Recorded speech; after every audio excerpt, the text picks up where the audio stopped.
seeing my very first like BL pairing in an AMV when I was a kid. It was like Light and L from Death Note, set to My Immortal from Evanescence. That must have unlocked something in you. It was one of those AMVs where it's a mix of clips but also like fan art that they've gotten from the internet of like them shipped together. Yeah. And I remember as a kid, I was like, you can do that? Hey, welcome back to another episode of the Trash Taste Podcast. I'm your host for today, Joey, with the boys, Connor and Garnt, as usual. And next to me is a guest. Hello! I'm back! It's Emily! Hello! She's back. Do we still call them guests nowadays if they're just like part of the family, I would say. Yes. They're not guests, they're family. The family member is back. We're going Vin Your Diesel. weird aunt is back in town. Hey! We need a girl to come on every now and again just to balance us out, you know. We did Google a lot of weird things the episode before, so I think we needed someone to sort us out. Yeah. No, don't open the history. Don't open the history page. Well, what'd you guys look up? Who is the horniest car in Cars, inside of a car? What? Yeah, don't worry. Watch the episode. You'll find out. But how you been? It's been how long since you've been on here? Year? It's already been a whole year. Isn't that crazy? Is it actually a year ago? I think so, yeah. I remember it vividly. You want to know why? Why? Why, Emily? Why do you remember it so vividly? I'm so happy that I'm back because I need to tell the story of how you all did me so dirty the last time I was here. Wait, what? What do we do? Oh, God. I actually don't remember. I know where this is going. Okay. So for some context. Okay. Yeah. Last year, around this time, actually it was on March. I remember the month. Yeah. I remember the day well. It was around March. This is when I first really got into Love in Deepspace, as you all know. Okay. I was like, I must have been like week 3 into my Love in Deepspace psychosis. Oh, yeah, you did. You went hard there this 2 weeks. Yeah. But I remember, as some of you guys might know, we did not talk about Love in Deepspace at We all didn't, no. during my episode. Yes. And let me tell you the story in my POV, right? Okay. So Cindy recorded her episode before mine, and I saw her, I think the day after, I think it was the day that she recorded. I saw her, Yes. and I was like, oh, how did your Trash Taste recording go? And she was like, oh, it went well. We talked about Love in Deepspace. They're probably going to bring it up with you too. And I was like, probably. You know what? Yeah, Okay. I bet. She's like, it's okay. So I know what to prepare. Like, I don't have to think of any other topics. Like, you know? We can talk about that for 2 hours. Just that. Yeah. And we didn't bring it up. Well, that's not that. There's still more. Okay. So then, the day of my recording comes. I walk in, I see Nabi, and the first thing he says to me is, "You should have brought your Caleb cutout." And I'm like, I was like, oh my God, way to be subtle, Nabi. I wonder what we're gonna talk about today. I didn't know this. I didn't know this. And then the episode happens. And I don't know if you guys can tell, viewers at home, but if you look at that episode, I'm like kind of on edge the entire time. You're waiting for us to bring it on. I'm like, when are they gonna talk about Love and D? Like, I was even looking for like an in. I was like, okay, maybe they'll ask me like, what have you been into lately? Right. What games have you been playing lately? Wasn't asked. I don't even remember what we talked about. Nosferatu, I remember. Because I remember you went on a rant to me. You were like, yeah. I don't fucking care about Nosferatu. I want to talk about Caleb. I remember. I mean, I should have known when it was like, so, food. I'm like, oh, not this again. Okay, that's not even it. Okay. I will say, in your guys' defense, I should have taken the initiative. If I wanted to talk about it that badly, I should have taken the initiative to be like, hey guys. No, we should have asked too. We should have asked. Yeah. I think maybe because we asked Sydney, we were like, Yeah. So then after that, I remember the day after I recorded, it was a company mixer. Oh. And where we all went to the studio. Yes. And like, here's the thing. At this time, during the episode, I remember I was shocked because I'm like, I feel like the only thing I've been talking about the past few weeks is Love in Deepspace. Anyone who even just knows me in passing knows how deep in the hole I am right now. Are these guys even my friends? Do they even like me? Why are they not bringing it up? Anyways, I should have taken the initiative. I will own up to that. I should have said something. We should have. But I was like, whatever. I'll get over it. It's fine. company mixer happens. And I have all these staff coming up to me being like, oh, you recorded yesterday, right? Did you get to talk about Love and Deepspace? And I'm like, Okay, so this is the star fucking digging the hole even deeper. Like putting us on the spot. I was like, Now we should No. talk about it. Yeah, we should have talked about it. and then later, Sydney's episode comes out. And I Yeah. was like, well, at least one of us got to talk about Love and Deepspace. If no one's got me, I know my girl Sydney's got me. The first thing I hear, I don't read the lore. I put it on autoplay. I was like, I was ready to crash out. I was like, no. What Yeah, the because we were fuck? like, Sydney, is this a Guna game? She's like, well, I don't know. I don't read the story. I just watch the Guna parts. We were like, oh, okay, so it's a Guna game. Yeah, and then you right. obviously were like, what the fuck? No. I was like, how could this get any worse? How could this get any worse? And then the episode releases, and I remember all the early comments were like, I can't wait to hear Emily gush about Love and Deepspace. I was like, this is the worst day of my life. This is the worst day of my life. Anyways, actually, I feel like it created like a domino effect because I remember I was so upset at not being able to talk about Love and Deepspace. I ended up writing like a whole script about Love and Deepspace, which ended up becoming a video on my channel. Yeah. And since then, I have uploaded 8 videos about Love and Deepspace. Jesus Christ. Did it kill the viewer retention on my channel a little bit? Yes. Do I have regrets? No. Well, you probably have very loyal viewers. Yeah. You've You're talking culled about the what you weed. love. Yes. Yeah. People who are not fit to Yeah. stay around are gone. They're not the real fans. This was a canon event, you know. Yeah. It kind of was, actually. So, okay, so if you could then now go back to Emily of 1 year ago on that podcast, Yeah. you know, obviously you've 3 weeks in, you just got into it. You know, what would the conversation, what would you like tell yourself at that time? You're like, you have no idea how much this is going to like take over your life. Like,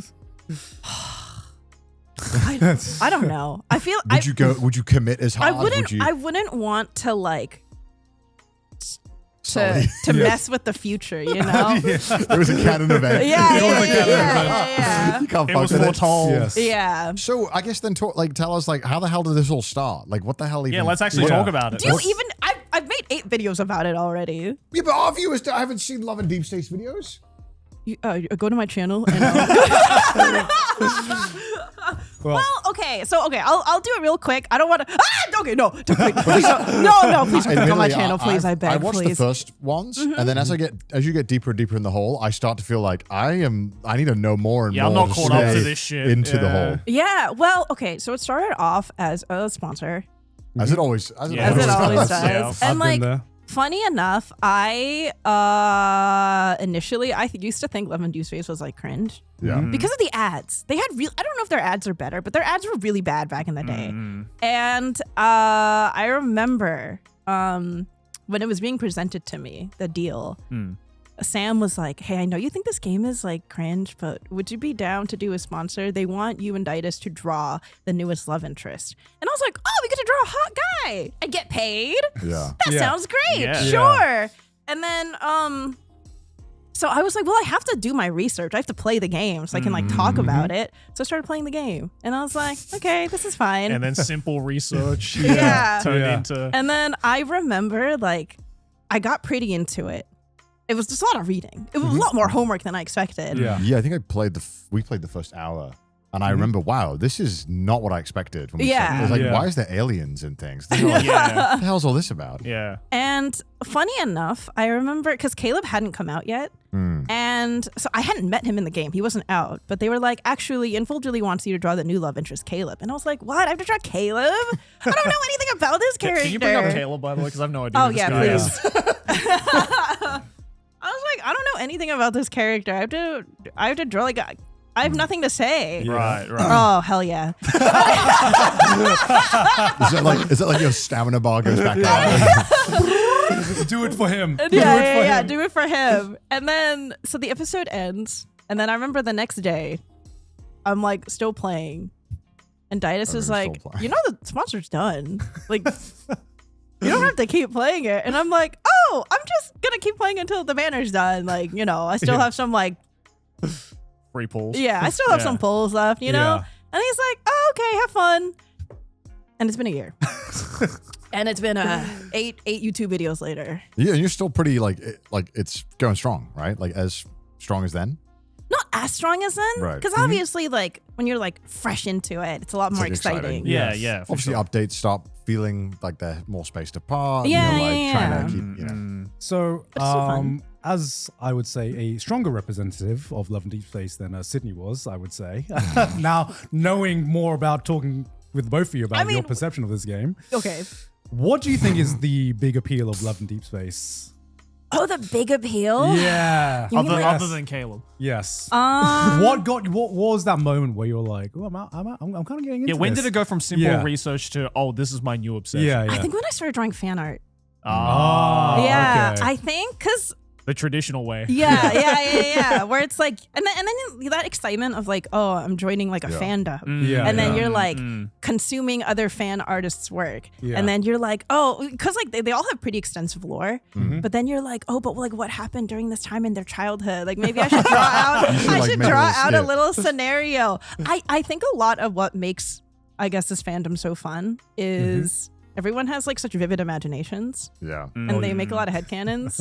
I always, it feels like I was like transported back to the Tumblr days because when you were posting your comics, I would see top comments like, "You're my headcanon artist for this thing," and it reminds me of being That is the biggest compliment. Like, anytime I draw, I mean, I haven't drawn one in a while, but anytime someone is like, "Oh my god," like, "Oh, you understand the character so well," I'm like, "Oh, thank you." Like, "Oh my god, he would totally do this." I'm like, "Yes, you're so right."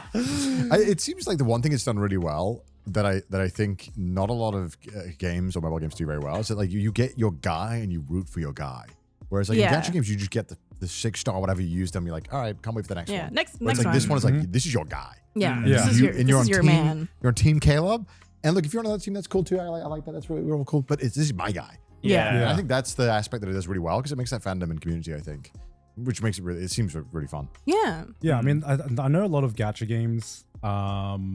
It's like, especially with the other kind of like mainstream gacha games, it's kind of like, okay, here's the character of the week, basically, and let's sell this character for like 2-3 weeks, and then we're gonna move on to the next hot character, Whereas with Love and Deepspace, one thing I found really interesting was that these are like the 5 main guys that stick with you throughout the entire story, and I was like, I feel like more gacha games could or should like do this model. So is it only 5? There's only 5. There's only 5. People keep saying, "Oh, there's a rumored 6th love interest," but I don't know if there actually is. That probably is what it is as well, right? Because it's like, with like other, gacha games and stuff like that, there's like fucking 50 to 100 characters that you Dude, can I pick haven't from, caught up right? with Genshin in years.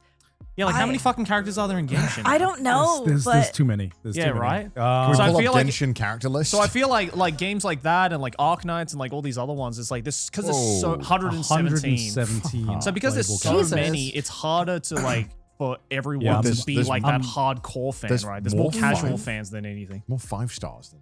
Yeah, I know. It's because the 5 stars is what make money. Yeah. You know? No, fair enough. No one cares about the 4 stars. Unfortunately. Xiangling's my favorite.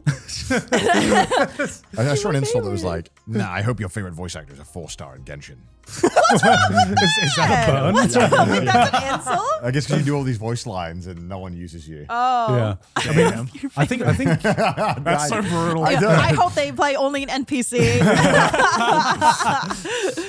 I mean, we're an NPC in Honkai Star Rail, right? We are, yeah. Oh yeah, we are. Yeah. You forgot have- about this? Well, no, hey, you're an NPC, bro. Yeah. I have 2 whole lines. I have a name. You are On vagrant names. number A A and B. vagrant Yeah. number. Bandit number 17. Yeah, legit. My name is Peak. Okay, bitch. I have a name, and it is Vagrant It is Beak. Restless Vagrant. Actually, my peak voice acting experience right there. Don't ask me know? to name my character because I don't remember it. Something vagrant. Patrick Star. It's like the goofy. NPC. It's like Yeah. goofy vagrant or Yeah. some shit. I don't know. So yeah, are you still like playing Love and Deepspace quite a lot then? Yeah. Well, now it's just more like I log in, do my dailies, and like I go to all the Yeah. events. You always jump into rabbit holes though. That's what I found. I- well, that's- that's one thing I've always known is that Yeah. you would. So when you first got into it, I was like, "You'll find something new in 2 weeks." No, You did not find something I'm new. in it. I know. I'm I in know. it. And like it has been a very good experience. It seems great. Yeah, I've made a lot of new friends through it too, which has been Yeah. nice and very unexpected. I see all the events you are doing for like Love Deepspace banners and characters, and I think it's really cool. Oh, yay! Thank you. It's like really creative. Because when I hang out with my friends, like, we should just have a drink, I guess. I feel like, man, I wish we were in a Love and Deep Space. We did like little parties. Fuck, man. Yeah. If you have a favorite character, just like set up like a thing for them. Do you have a favorite? Do you have a favorite character you're like not normal about? Not normal about. You're not normal. No, I think the really British part of my head is like, what are you doing? Stop this right now. No whimsy. Well, that's the thing. I know that I should have whimsy, but then I also get in my head because I'm like, I'm liking this character and exactly what this fucking corporation wants me to do. They want my God. They want me to fucking like buy and promote their character, and I get in my head about it, and I'm like, I should just bread. He thinks too much about the system. I'm just gonna eat bread. I'm gonna eat bread. I'm gonna eat a loaf of bread. They can't take that away from me. Yeah, but you should do a that's bread what Big party. Bread wants you to think. Fuck, Yeah, you're exactly. right. Big bread. Fucking big bread. Fuck, you're right. That's what the wheat companies want you to think. You're part of the system, Connor. Fuck, man. Oh no. Yeah, but because I'm the same as Connor. There's a lot of characters that I love, but I don't know. I see like the kind of like the idol fandom where it's kind of like they really really worship like certain characters, and I wish I could have the same amount of passion as some of these fandoms. I think it's a mental block, skill diff. That used to be me too, though. Really? I What remember changed? years. I don't know. Hot guys. I remember years ago. I would see girls with Ida bags, and I'd be like, Yeah. "Damn, I wish I liked a character enough to like actually want to do this." And like express it as well. Like, Right? Outwardly. Yeah. And then Baldur's Gate 3 came out. Was it it was Baldur's Gate 3. Oh, yeah, Asterion, right? Oh, yes. Pull him up right there. Pull up Put it on Asterion. the screen. I haven't played it. Full so- screen. Full screen. I remember your Baldur's Gate phase. Every Asterion. day, Sydney would get a text about something that happened in Asterion. Baldur's Gate. Yeah. Yeah, there you Yeah. go. Oh my God. Oh wow! Of course, the first pick is him fucking with his shirt off. Yeah. Oh, this guy. Oh Okay. my God, so beautiful. Anyways, I also have like kind of an Ida bag for Astarion now too. Yeah, Of course, Right. of course. You got the Didus one too. Yeah, That one's really cute. I That took that one's with very me to cute. Design Fest. That's so cute. Very cute. It's just fun. It's just fun to like put stuff together for like So little character. what about Asterion broke the gate for you? Well, first of all, the voice acting is incredible. I've heard the Who voice voices acting. Asterion? Neil Newbon, Oh yeah, he's very good. He's amazing. he's Yeah. so good. Mm. It's and also like Astarion has such a like tragic backstory, and like the thing is I don't care about vampires or tragic backstories usually. I don't know what it was. Does Caleb have a tragic backstory? He does. guys, let me tell you, I don't normally go for these guys, but I don't. I'm go. sensing a pattern here. I've never been into like I've never been a I've never been a monster fucker. Do vampires count? Monster fuck. Do vampires Of all the count? monsters, vampires are like the least monster. That's monster, true. But right? like Yeah. I never had like a Vampire Diaries phase. I never had a Right, right, Twilight right. phase. Mm-hmm. And like I've never been into like the yandere types or like the possessive characters. Like that has never been appealing to me. But also, I don't know. I did have a huge crush on Light Yagami when I was like 11. So like maybe that was always. You like the brooding characters. I think so. Yeah. But also, he's also just such a funny character, Astarion. I still need to play Baldur's Gate 3. Yeah. What? I haven't played it. I've either. You played it haven't? either. I haven't played it's long. It's long. Yeah. How long did it take you to like 200 finish hours. finish your first playthrough? I don't know. I stopped after I was in the middle of my third playthrough because I wasn't getting any work done. Third playthrough. Yeah, okay, I'll TLDR it really quick. Basically, you can blame Didus for this, by the way. He's the one that got me into Baldur's Gate 3. Because, oh my God, this was like 2023? Yeah. Yeah. Time goes by fast. So he and two of our friends wanted to do a co-op. And he's like, we need a fourth. He's like, Emily, you should play Baldur's Gate 3. I think you'd like it. I'm like, no, I don't have time. Like, it seems like it's really long. And he's like, it's like D&D though. And I'm like, okay, maybe I'll try it. And so I did. And I got so into it that it wasn't enough to wait for our weekly, because, time zone differences, because we were playing with friends from North America. I was like, I cannot wait for these like weekly Baldur's Gate 3 sessions. So I started a new session with a different character with a different class. But then it got to the point where like I was going past where our co-op run was, and then Ditus was like getting upset because he's like, we're supposed to experience it together. Why are you going ahead? That's valid. I'm like, Yeah. no, but it's a completely different. It is a completely different gaming experience when you have like those characters as your party members versus when you are playing with your friends and like not really involved in the character stories. Right. It was incredible. So then we finished the co-op one, and then shortly after that, I finished my solo run, and then I started a third run with a different character in a new class, and then I was like, I need to get work done. Because I would log on every day, clock into Baldur's Gate 3, clock into my 9 to 5, Baldur's Gate 3, and then not even 9 to 5, like 9 to 9. It was bad. Just unemployment speedrun. I mean, that seems to be the experience with Baldur's Gate 3. Yeah. Because Yeah. I remember I didn't see Sydney for like a good month when She was just when gone. you got her into it, by the way, Emily. Sorry. Yeah, It's so all of my good. friends who were Yes. into this game, this was all they did for like the Yeah. past like Yeah, everyone I month know or who so. played this got obsessed with You it. want to Yeah. know why I didn't make a Baldur's Gate 3 rabbit hole video? Because I was Why? too busy playing Baldur's Gate 3. I literally didn't have time. I was like, I can't do this. I have to quit. Is the gameplay really fun? It's really fun. Everything everyone's told me is that Act 1 is like 10 out of 10 perfect. Act 2 is good, and then Act 3 it kind of falls apart a little bit. A little bit, yeah. But they say like it's still worth doing, even like because Act 1 is so good. 75 to But it takes 100 so hours. long. It's so good. I think it's my favorite game of all time. I mean, everyone says like Yeah. it's maybe their favorite game ever. Yeah. I've heard That's- too. that's- I've only heard good things about it. I'm definitely gonna play it one day, because I know I would love.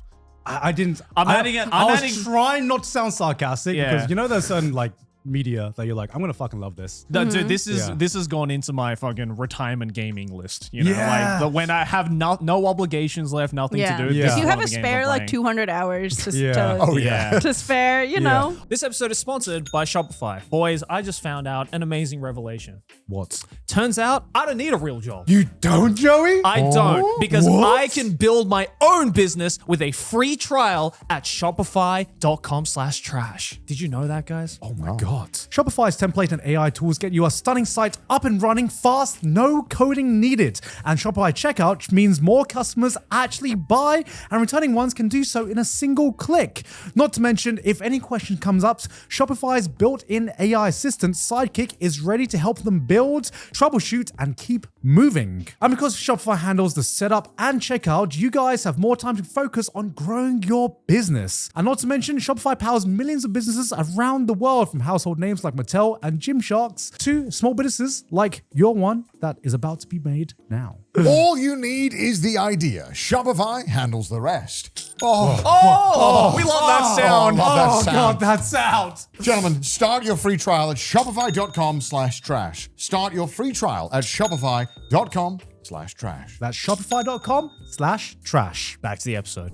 Oh no, because recently you just started watching, or I don't know how far you are into it. You just started watching Full Metal Alchemist. We finished Brotherhood. it. You finished it? We finished Full Metal Alchemist Brotherhood. I was like, damn. Damn, the they're ahead one of you, bro. person I know that has still not watched Full Metal really Alchemist. good. It's The really ending good. is really sweet too. I like Yeah. the ending. Yeah. a lot. It's very good. Yes. How does it, so as someone who watched Full Metal Alchemist for the first time in 2026. Am I allowed to give like mild spoilers? Well, I would normally say yes, but Garnt said But no. I Yeah. haven't seen it yet. Yeah. Okay. How do you think it ranks compared to like How does it modern stack anime? up? Does it still like, has it aged well? I think so. Okay, so you know what's crazy? Mhm. I recently, I feel like in recent years, I've been having kind of a hard time getting into newer anime. Not that there's anything wrong with them. I think I'm just like not the target audience anymore. You get Yeah. older. It's the sad Yeah, truth. yeah, I'm just- Like, I'm older. It appeals to you less. Yeah, I was like, there's so much to keep up with. Like, maybe I'm just not. God forbid. Maybe I'm just not into anime like I used to be when I was younger. Yeah. Like maybe just it doesn't light a fire in me anymore. Yeah. And then we started watching Fullmetal Alchemist Brotherhood, and I was getting that same feeling of like, oh my God, I can't wait to watch the next episode. And I was like, oh, it's not that my interest has changed. It's just that my interest has been the same since like 2000 whatever. It's just because I tried reading it when I was in middle school, but I dropped it because it was too dark for me. Right. Same thing happened with Nana, where I tried reading Nana when I was a kid, but like the themes are too mature for me. So then I read That is definitely an adult manga. yeah, Yeah, I yeah. reread it when Yeah. it was like 2 years ago. Mhm. And I really enjoyed it. And I'm Yeah. like, wow, I don't think I would have been able to appreciate it as much if I were still a kid. It's really Yeah. popular on social media now, right, Nana? I think Nana, that- is it? I always see memes about it. It's kind of made a resurgence because it's the same situation as Emily, where it's like I think a lot of people tried reading it when they were younger, but that is obviously a manga not for younger audiences. It's like whenever I see like the performative males memes, they're like, I've read Nana. Actually, Didus is the one that got me into Nana. Performative man. I'm kidding. I'm kidding. Nana's goated. No, it is. Nana is goated. It's like guys going, I've read Nana. I get women's struggle. He had the whole box set in Maine. Whoa. And he's like, well, you should read it. It's really good. Like you should try rereading it. So just one summer I was in Maine and I just read all through Nana and it was so good. I'm convinced at every toilet Didus has ever owned is the Library of Alexandria. It's like, this motherfucker has a manga library in every toilet I've ever seen. Yeah. It's ridiculous. Yes. I gotta know, how long does he spend in the toilet? Because if I was him, I already spent long enough in the toilet. I wouldn't leave. He takes kind of a long while. He also poops a lot too. That's my brother right there. He doesn't poop a lot. He's just reading a lot of manga. Sidetracked. Anyway, Full Metal Alchemist. Keep going. Oh my god, yes, that's right. I really liked it. And then I remember the scene that I cried in was Which one? Okay, it was when Colonel Mace Hughes died, and then right after, I knew that happened. That's what made me drop the manga when I was 11. He definitely knows about this. Oh, okay. He definitely knows about this spoiler. Okay. It's often discussed as like the one thing that the original did better than the manga remake. Okay, what is it? Hugh Mace. It was the scene after when like Winry receives the news. Yeah. And the line she says is like, "Oh, she's like, I learned how to make the apple pie that his wife makes. I was really hoping that one day he could taste." Oh, no. And I was like, no. Oh, that's sad. Okay, all good. Go. Okay. Yeah, you're fine. The last thing I heard it was really sad when Winry said, and I was like, It's like that's so touchy. In the original anime, the one that didn't do much, I'd say like the Brotherhood is pretty much an upgrade in every way. It's the one thing that I think they did really good. I would go and watch the scene. We want to watch the original because Dida said that he prefers the It gets really dark. Yeah, the Chimera. Yeah. In the original. It also gets really weird because they're like World War II. You're like, what? It gets really weird. Yeah. Very, very weird because they made a random ending. So the original has its merits for sure. This was back in the day when anime had like anime original endings. They loved doing that. Back in the day. Yeah. And now they don't feel the need to do that anymore, and they just leave it on like a sequel that may or may not ever happen. You know. Yeah. But it's good to know that it's aged well and you still really, really like it. I really like it. I'm gonna watch it one day. I know it's a meme, but I am. Oh, go ahead. Yeah, I'm like terrified because I'm like, shit. What if I don't like? You will like it. No, I think I'd be very surprised. As I was watching it, I was like, Garnt would like this. It's a very good story. Yes.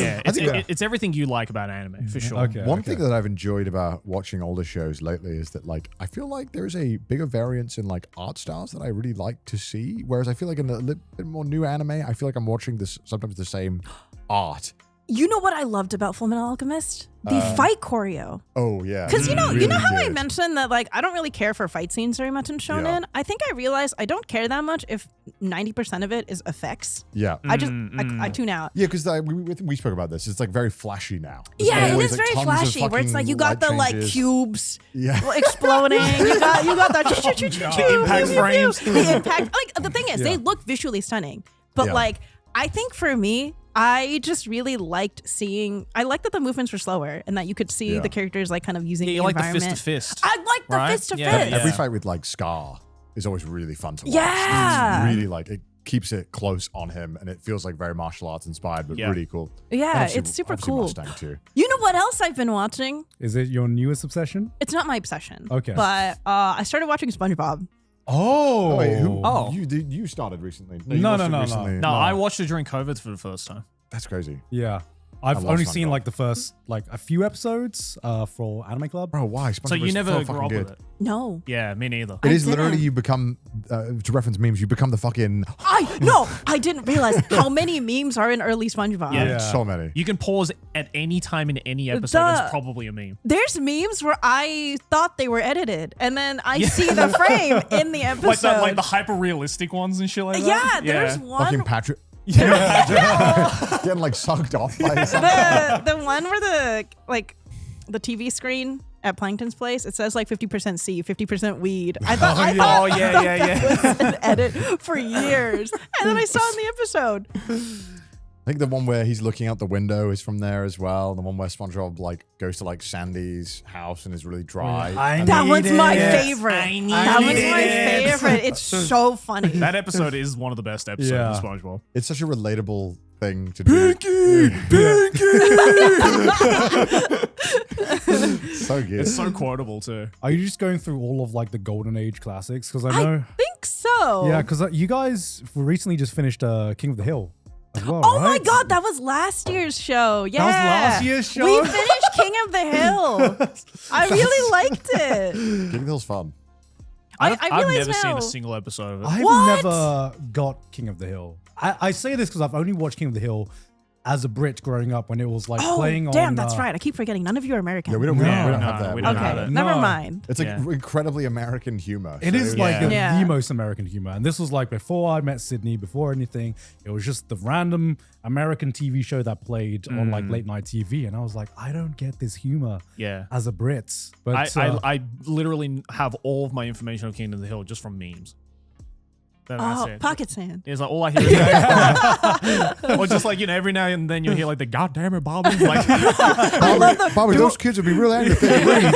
Do I look like I know what a JPEG is? There's so many good quotes. I think everything I've been watching in the past few years has just been like stuff I missed out on in my childhood that like Didas is reintroducing to me. You're becoming like the anti-weeb. You started off with the like a weeb upbringing, and now you're like, okay, here's like pop culture. Yeah, here's everything else back in the day that I missed, For sure. Do you think? Did you enjoy King of the Hill? I did. I mean, how many seasons? There's like 16 seasons or something. Holy shit! How many episodes is that? I don't know, but it was like a nightly ritual. Every night when we had dinner, we'd boot up King of the Hill. Yeah, I remember because whenever you guys are watching it, because Dias always does this. Whenever he's watching something, he'll have to tell you he's watching it, but also that you should watch it. Yeah. So like when you were watching this, every other day I spoke to him like TFT, he'd be like, "You watch King of the Hill?" I was like, "I'm not watching King of the Hill." He's like, "You should watch King of the Hill." And then it was The Sopranos. Oh yeah, he got into The Sopranos, and every time we play games, he'd be like, "Hey, you've seen The Sopranos?" No, I haven't seen it, Dias. Okay. What do you think? What was the appeal of you for King of the Hill? Do you just like really vibe with the humor, or like? It's more heartwarming than I expect. Okay, so when I was a kid, I didn't watch it. Number one, I wouldn't appreciate it because I don't think I would understand the jokes. Number two, I thought the art was ugly. But it's charming now watching it. Yeah. That like distinct style. Yeah, because I think I would appreciate it more now because now I know what true American culture is, I've been to the Midwest, That was definitely kind of like a wake-up call to me to be like, okay, this is what real American culture is, not sometimes what it's portrayed in Hollywood and stuff like that. And I don't know. It's like a slice of life. Is it the American slice of life? King of the Hill is a slice of life. King of the Hill is the American slice of life. Yeah, that's actually such a great way to describe it. You've also been watching Witch Hat Atelier. Yes. Yeah, I've watched that too. I see all the art you've been drawing of that. Oh, yeah. It's so good. I'm not caught up yet. Yeah, it's really good. What? Yeah. Oh. I don't know if I'm allowed to talk about that. You can talk about it. You can do it. Can I talk about it? Yeah, you talk about you it. saw my Instagram story. I did, and like I stopped for a second. Yeah. I was like, "Is this a bit?" I wrote it. Yeah. What? He lost the challenge. I lost the challenge in a special that's coming out. And that was my punishment. Why would you do that to him? Because I was originally like, maybe I should do something. You know the internet will rip him apart. Yeah. And they did, trust me. Well, originally I was going to put something political, so actually it was better, I think. Yeah. Although maybe it was worse, I'm not sure. Yeah, I don't know. But I got a lot of messages from friends being like, I believed you. No. I can't believe you would say that. I could. You could believe me? See, I had to make it believable. I had to make people think that he actually wrote it. Yeah. Because if it was too obvious, it wouldn't work. In my head, I was like, I think this is rage bait. It is. My rage bait. It was his rage bait. It's my rage But also, bait. if Joey straight up said to me, like, I don't think Witch Hat Atelier is good, I would have been like, okay. Like, I could see that being a Joey okay, opinion. Arthur me. Yeah. I've been like, oh, okay. Hand clenches. That's why it was such great rage bait, because half the people were just like, base Joey? And I'm just like, no, actually, I don't believe that. No. It's really good. That's pretty good. So yeah, he did a good job on that. Wow. That was all Connor. Wow. Yeah. Evil. Rage bait is an art. Yeah. Evil man. So I'm here to confirm with you, it's a very good show. Oh, yeah. I really enjoy it. Yeah, just in case it wasn't obvious to the audio listeners, I wrote a story on Joey's story. And Yeah. and I wrote a picture. I took a picture of Joey and I wrote, which Hat Atelier is mid? I don't know why you guys are hyping this up. Yeah. And unfortunately, a lot of people believed it. No. A lot of people did believe So I it. look forward to that in the upcoming special. That's so funny that you stopped. You were Yeah. like, bitch, what? It's like, that's not what I heard. I'm so happy. That's amazing. That's so good. Yeah, so thanks for that, bro. Appreciate it. Hey, you like it though? Yeah, it's fantastic. What's dumb is that people believed it when you were literally the week of on Trash Taste. You're like, yeah, I watched it. It's great. Yeah. Who's your favorite character? Oh, fuck. I don't know, to be honest. I thought it'd be Riche. I like Riche, but I don't know if she's my favorite necessarily. Honestly, I think it might be Coco. I really like Coco as a character, Oh. like as a main character. I Basic. finished season 1. You finished season 1? Yeah, shit. I Wait, is finally it over caught. now? No, it's not over yet. Well, I've Yeah. caught up. Yeah, Okay, whatever okay, it is. yeah. Yeah, I'm, but I'm on episode 9, I think, or something. Who's your Yeah. favorite? My favorite? What do you guys think about the fucking scene in, was it like episode 6 with the dragon. with the dragon? Yeah. Yeah, my god. Bro, I mean, I remember you talked about it on the anime club, so I was Yeah. looking forward to it. And then when Yeah. I watched, I was like, Garnt was cooking. He knows ball. God, the scene when he comes out with the pen and it just Yeah, like past the sky. So good. That's such an incredible scene. I love the whole sequence though, and I think it's episode 7 or 8 when they have to like save someone in the water. But that whole thing felt like a plant. It's like, What what do the you hell? What the hell is this kid doing going in the water? What the hell is he doing? What the hell is all this? All this felt like stage. They're like, oh no, help us, we're drowning. How did you get the carriage down there? How did you do that? But yeah, I thought that whole episode was really cool. But I've been really enjoying the show, and I'm glad that it's already in the start, which was what I was hoping I mentioned to you. I wanted the show to kind of go down this kind of more, kind of debate of the who deserves magic and why is it getting kept. Yeah. And I thought it was really interesting. You already started seeing Kifri kind of start doing some unsavory things to keep the secrets. And you're like, oh, hell yeah. my morally great king. That's what I wanted. Let's go. I like Olrugio. Of course. Is it? Whoa, why are you laughing? This is not surprising. Blackhead characters. Yeah. What? Yeah, the moment I saw Kifri, I'm like, Emma's not going to like that. White hair, out of the question. Oh, it looks disheveled. It looks like he doesn't get enough sleep. Ooh. Is it? He looks like he has emotional baggage. Yeah, I gotta fix it. Gremlin energy? He's the most unk I've ever seen. I man. know. Yeah. God, What a man. He's what I aspire to be at that age, just kind of like just fucking chill. He Yeah. seems like he's got it figured out. He's like, I just make light stones. I don't know, just fucking light things up. Yeah. Yeah. See. I don't know. I'm excited. I don't want to read the manga though. The anime's so good that I don't want to. Although I really want to know The where it's art going. in the manga is so good. It is. It is. I'm glad the anime is as pretty as it is, because I remember when it first got announced, I was like, how the hell are they going to adapt like how beautiful the line work is in the manga? And the anime looks incredible. It's like movie quality every episode. I love when they do all the storybooks too and the different animation styles. It's like, oh my god, a breath of fresh air. Yeah. This is so beautiful to look at. Yeah, it makes lore dumps way more interesting to look at than just Yeah, like, true. I guess because sometimes the lore dumps can be a bit excessive, right? How do you get people to care Yeah. when you're like waiting for the next flashy moment? Yeah. Yeah. But they did a really good job, and everything in the show has been amazing so far. I'm excited to see. Hopefully, we don't have to wait too long for season 2. Well, they took this long to make the. I know, to do the I'm worried adaptation. about I'm it. hoping they just announce season 2, just like right off the bat. Yeah. Just don't want a One Punch Man scenario. Where it's like, yeah, we went all out in the first season, didn't really No, plan. no. We didn't plan. We're burnt out. Could We didn't never. plan the No. second. I don't think they will, no. Nah. I hope not. Well, this is the same studio the Zom 100 used. Yes. Yeah. Yes. Yes. They did not handle that production well. No. Unfortunately, they kind of They had an amazing couple of first episodes. They had an amazing couple of first episodes, and then the last 3 episodes were delayed so long that they had to air in a separate season, because they didn't have the TV slots to air the episodes. So we had to wait like 4 months to get the finale. Just hope we can get it right. Yeah, away. but I mean, I think they've learned their lesson from Zone 100. Yeah, and it seems like it's all going great, and hopefully there's enough funding and people really want it. And I think so. Yeah, it's definitely the most talked about. Yeah. Is there anything else you're watching, playing recently? No. So first of all, I want to talk about you've made the 8 Love and Deepspace videos, right? Yes.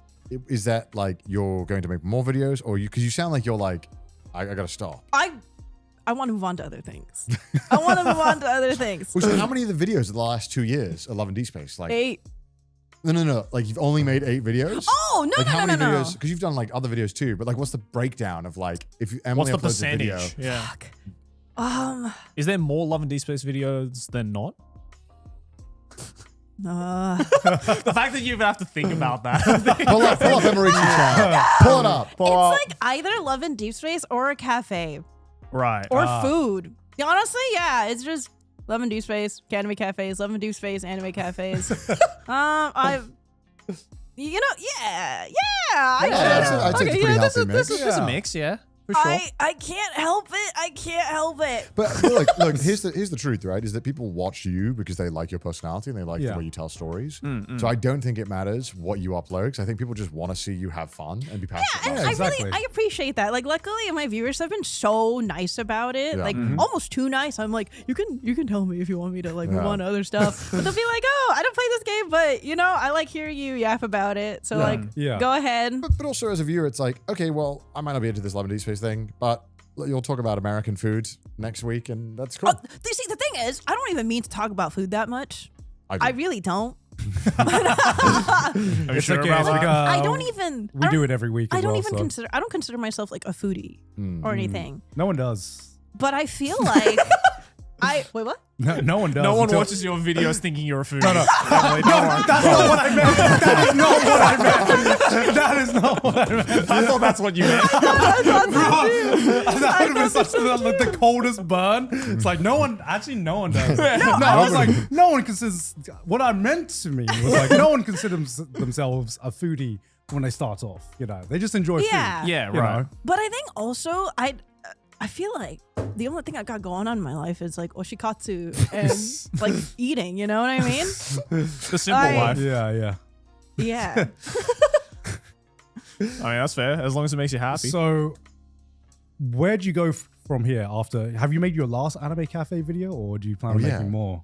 There's so many anime cafes. Yeah. I don't know. See, the way I do it is just like if I feel inspired to like make a video on a particular topic, I'll just go for it. Yeah. But you've obviously been doing Spilled Ink a lot now too. Yeah, that too. Wow. Yes. Yeah. Which is great. So there's that as well. It's been, very busy year. Yeah.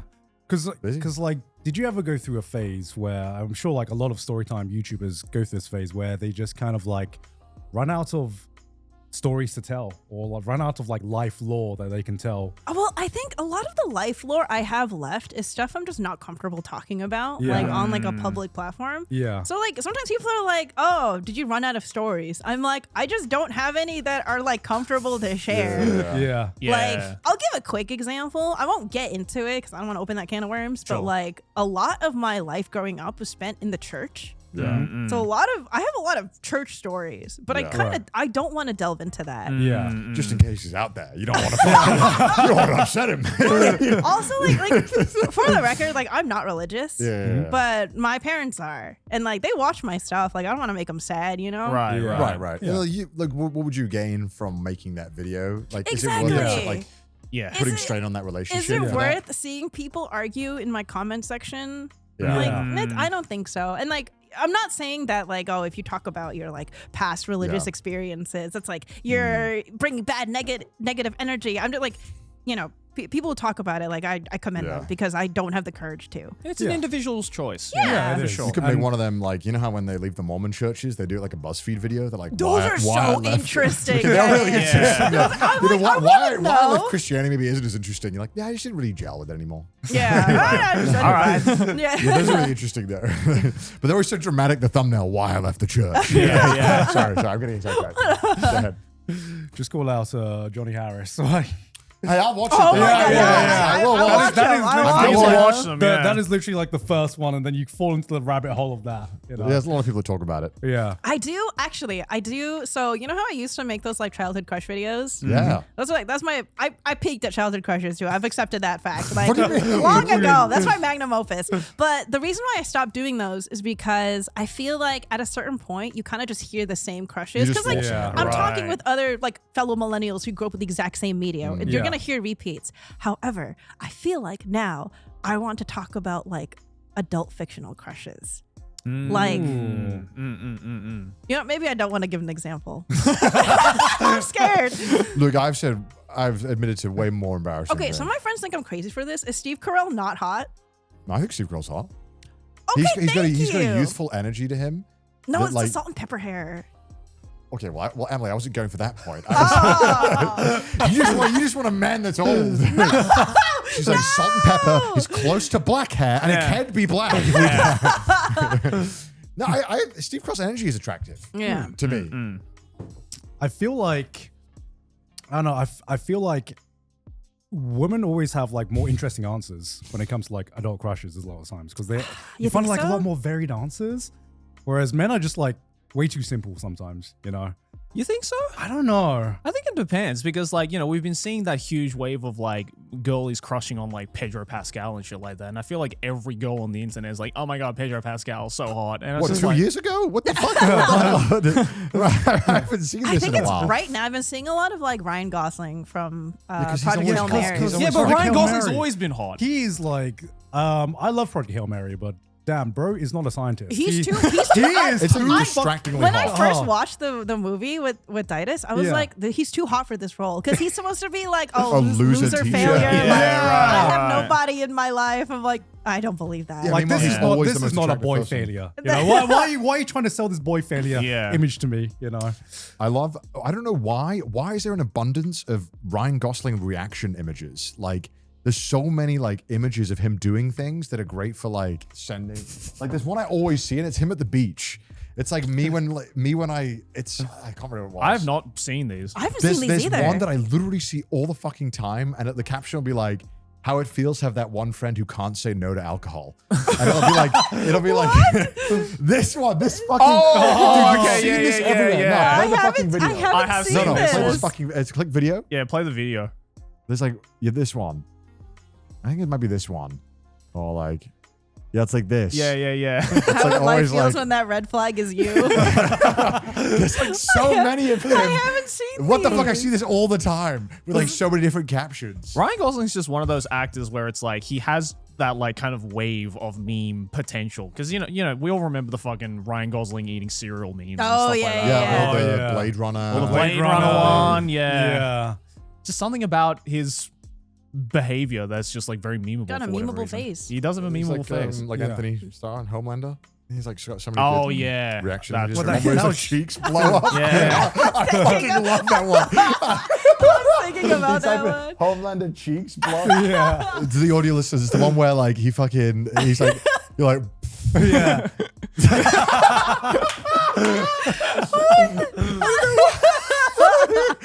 Why is it edited so well? the original image is crazy too. Look Yeah. at the, Yeah.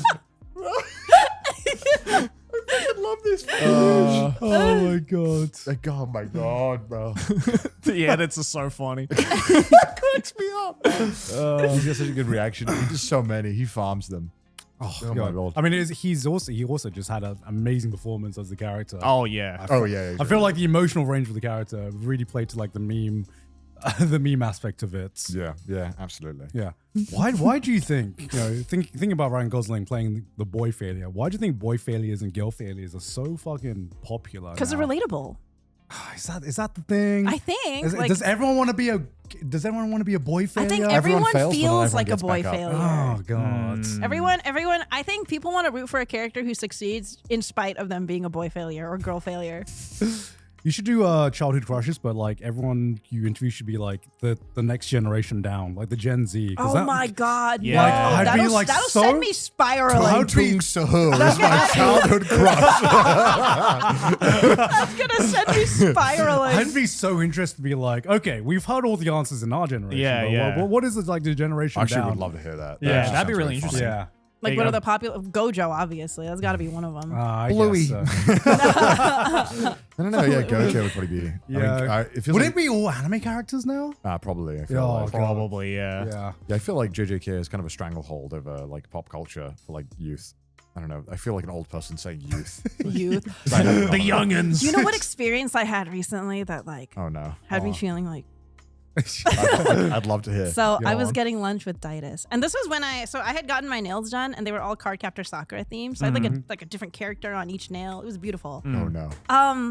And I was eating at a cafe with Ditus, and as I was checking out, the girl who was checking us Checking out, you out. Yeah. checking me out, give me the bill. Yeah. How do I phrase it to not sound weird? Cashier lady. Cashing me out, Cash. And you're out. giving me the So bill. checking you out, I think, right? Okay. Yeah. Right? That's, She looked to be like college age, maybe like definitely younger, but like old enough to work a part-time job, right? So she pointed at my nails. She's like, "Oh, mecha kawaii," and I was like, "Oh, hi," and she's like, "Oh, anime-ski desu ka?" And I was like, Yeah. "Oh, hi," and I was like, "Oh, hora, Shaoran to Sakura desu," because I had Shaoran on one thumb, Sakura on the other, and she just goes, "Eh?" And I'm like, "What do you mean, eh? What do you mean? This is Cardcaptor Sakura. This is one of the most iconic mahou shoujo anime of all time. What are you talking about? What?" And then she like turned to look at her coworker, and I think she said something like, "Oh, like shiranai, like I don't know what that is." Yeah, yeah. And I was like, "How do you shiranai Cardcaptor Sakura? What do you mean shit on What do you Yeah. mean shiranai? What?" I'm like, "Is this how your like icon's washed. is this Yeah. how Creamy Mommy fans felt in like the 2000s Yeah, when they found probably. when they found out the new generation just had like no, I don't Nah. know, No, I don't we know. don't know. I was shocked. I was like, "There's no way." It's like who? Who's Creamy Mommy? It's another magical girl. Magical girl before. Oh. Before, Yeah. like an older magical Yeah. girl. Damn. Okay. Between Cardcaptor Sakura and Sailor Moon, there was Creamy Mommy. Oh, okay. She's not a great name in English, to be honest. Creamy Oh, Mommy. okay. I do recognize this. Yeah. I It's just a very cute art thought, style. Yeah, yeah. I thought like, I don't know. I thought Cardcaptor Sakura was just so iconic that there's no way you wouldn't know. I actually think outside of like pretty diehard anime fans, like only Sailor Moon really people Yeah. know about the. Yeah, I'd say like, most anime fans I feel only know Sailor Moon and maybe like Madoka.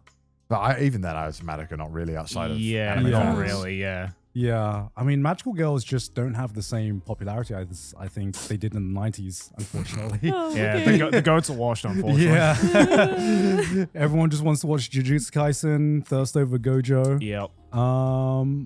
The And- shoujo genre is kind of in its dire straits, I feel. Yeah, yeah. Unfortunately. I imagine though that it's kind of coming back because it's like a big resurgence in like I don't know what the term for it is. Obviously, like Gyaru culture is like huge now. The Y2K stuff. Like Y2K, I think like big, pretty pink is coming back. I I am don't loving know. that the Y2K look is coming back. Yeah. Mm-mm. But, I mean, Gyarus are coming back, but they're mainly focused on like male-centric shows. Like there's a Gyaru show. I that's meant there- just like pop culture as well in general, like as a style. okay. Yeah, like that cheetah print, the pink cheetah print, Yeah. like long nails. Yeah, Yeah. yeah, for sure. But also, yeah, like you mentioned, there are more shows than have it before as well. Yeah. I mean, there's a Gyaru show airing this season, and I think ever since it's not Marin Kitagawa, but Yeah. I remember the amount of attention Dress Up Darling got, Yeah. and then after Dress Up Darling, there's like so many Gyaru romance shows now. Well, I think like it should be a romance, and the girl is Gyaru, as opposed to look, guys, she's Gyaru. That's the whole point of And the show. she wants Yeah. me. Yeah. Like, For no reason. And she I- wants I me. feel like that makes a lot more compelling characters to follow, like Marin, right? I think like Yeah. the fact that she's just is Gyaru, but that's not has nothing to do really with like what the show is. Yeah. you know, Yeah. I think that's more impactful Mm-hmm. than being Yeah. like, look, it's the Gyaru show. I got reincarnated in the world with Garus. And it's like, okay, fine, I guess. This is the one. Gals can't be kind to otakus. Oh, for fuck's sake. Oh my god. Yeah, and the title is AIDS. and What? Why don't you describe It's that? AIDS, dude. The title sucks. Are we at 25? It sucks. That title sucks. God, can we come up with some creative titles, please? Fuck me. I mean, that's a lot of modern anime titles, Joey. Is I this know. why you stopped watching anime? That's why I can't take half of modern anime seriously, because it's fucking titles like this. Well, it's interesting how in the It's like West, I know the entire premise of this anime just purely based off the title. in the West, right, we had to shorten titles because, back in the day when you had the TV, right? Remember the little like the Oh, is that DVR? why they did that? Yeah, because like you can't see what the fucking title is if it's too long because it goes, you have the boxes. So they had to shorten everything to like Lost, 24, Prison Break. Everything's really like. Oh, I thought they did that because they wanted like more memorable titles. No, I think it was to. I think a big fit was like your thing needs to fit in the. I mean, it probably helps as well made to the make it memorable, right? Did you actually have any sources of this? I read it. I don't have a source ready. Let's Google it. I was like, I don't know enough about What's this it called? topic, Did Google? Did they shorten TV shows for DVR? Abbreviate. Abbreviate. But Shows. it's DVR, right? That's what it was called. The system. I don't know. Often abbreviate like law and order for efficiency and rapid communication. Shorthand allows. Okay, so that's Okay, like. so Okay. kind of, yeah. Okay. Kind of, maybe. This is also an AI overview as well. Yeah, that's true. I mean, Yeah. also, as Emily was saying, like, I feel like shorter titles also help with just like it being memorable and just easy to remember. Well, right? I think a lot of anime titles are like this, just because it's literally how we title YouTube videos, right? yeah, Because when they started off as like manga or light novels, you kind of you have to stand out some way, yeah. and so you just kind of like almost clickbait. It's all SEO driven now. Yeah, it's like Yeah. especially with like the the Naruke kind of like movement. It was like you needed the title to be clickbait in Yeah. order for the audience to even click on your show or your story. True. And then you end up with titles like these, unfortunately, which are not optimized at all. Take us back, bro. Take Take us back to the one-word titles. I miss that shit. Easy to remember. Yeah. Yeah. That's why Shonen Jump never needs to go through this problem, because it's like you're part of Shonen Jump, you're already gonna be published, and Yeah. you're gonna already have eyes The on longest Shonen Jump will go Yeah. is the something of something. That's it. Yeah, Nothing yeah. longer than that. you. Yeah, or just Yeah. have the main character name as a title. Yeah. You know? One thing that I realized we haven't spoken about yet is that you guys worked on a manga. Well, yeah. we didn't work on a manga. It was a manga It was submission a- for it was a a one contest. shot. Oh, that's Yeah. fucking awesome. Yeah, That's you a- submitted a Thank manga you. to a It wasn't competition. like a full manga. It was one shot, but hey, it was fucking cool. Yeah, It was that's fucking cool. chill for both of you guys. Yeah. Thank you, thank you. You wanna talk Oh, about no, it? no, thank you. It was all Oh, yeah, her. sure. Yeah, let's So, talk about it. I watched the video. It was very sweet. Obviously, Garnt reacting is always very wholesome. And, watching you guys share the work was really cool. It was very, very hard. Thank you. Yeah, super cool. It was a really good Yeah. experience. I feel like I leveled up from it.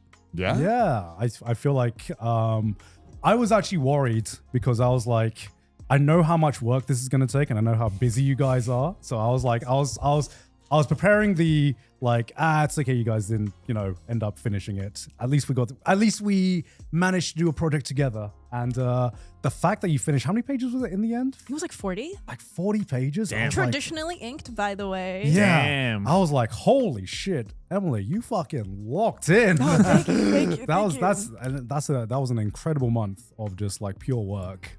So congrats on like, I say congrats. No, congrats to you as well. You're part of the project And too. you and Itis. And Yeah. Garnt. and Itis. Itis as well. Like you guys locked in, and I feel like didn't see you guys much for a month, and totally understandable. And I think you should. I'm proud of the final work, and I think you should be as well. Yeah, I was really nervous because I was yeah. like, oh, like what if, I don't know, just like what No, if. it was fucking, what? Because it's like Yeah. I'm trying like a new medium, Yeah. and but it was a really good experience, and I was really surprised actually at the number of people who were commenting like, oh, I cried watching the episode. And at first I was like, BS, no you didn't. Like they're just saying that to be nice, and like I get it, they're trying to be nice, but I didn't think it was like a genuine comment. But then I would start receiving messages from like friends who were like, oh, I watched your Spilled Ink episode with Garnt and it made me cry. I was like, Yeah, it made me why? emotional. What? Really? I think because I spent so much time with it that any emotional You hate impact it, you right? would get from like like reading it for the first time. I mean, it's completely lost. There's no surprise. Yeah. There is no surprise anymore. And I think when I first read it, it had been a while since I visited that story. I guess in my mind, you had been living with it every day for. I think how long were you working on it? Like full time? I think like a month. Like it felt like a month. Like you were a month just drawing these characters, living this story. And I'm exactly the same. When I like finished writing it, I was like, when I pitched it to you guys, I was like, I don't even know if this is a good story. I hope Emily and Didas like it. No, we really liked it. And you guys liked it. I was like, oh, fantastic. And I was like, maybe it's not as good as what I remember. And then even when I was like reading it for the first time in a while, I was like, all right, they fucking nailed it. Because I got emotional reading the ending, and I wrote the story. But that's how you know you cooked, bro. just seeing you guys bring the characters to life and bring the story to life was like such a magical feeling. So you guys did a great job. I think obviously because we're YouTubers, right? And we're always kind of forced to be somewhat creative for our jobs, but that's kind of a given. And then to it's easy to do the same thing and keep doing it and make the same videos. But I think it probably resonate with a lot of people. It's like, hey, you guys. It's obvious you guys pushed yourself out of your comfort zone. You did something that wasn't, it's not clickbait. It's not like something that'll get you a ton of reward. It's like you're just doing it for the passion. I think people can see that. And so I think that resonates with you. Yeah. To see you guys like put yourself out there and especially put your art out there, which is like a reflection of yourself. Yeah. And it pisses me off when Didas is like, nah, my background's a bad. And I'm like, that pisses me off so much. Your shit is good. Just be proud. Yeah. What do you think? Okay, now that it's all over, what do you think was like the hardest part of like this entire process? What did you find the most challenging? I'm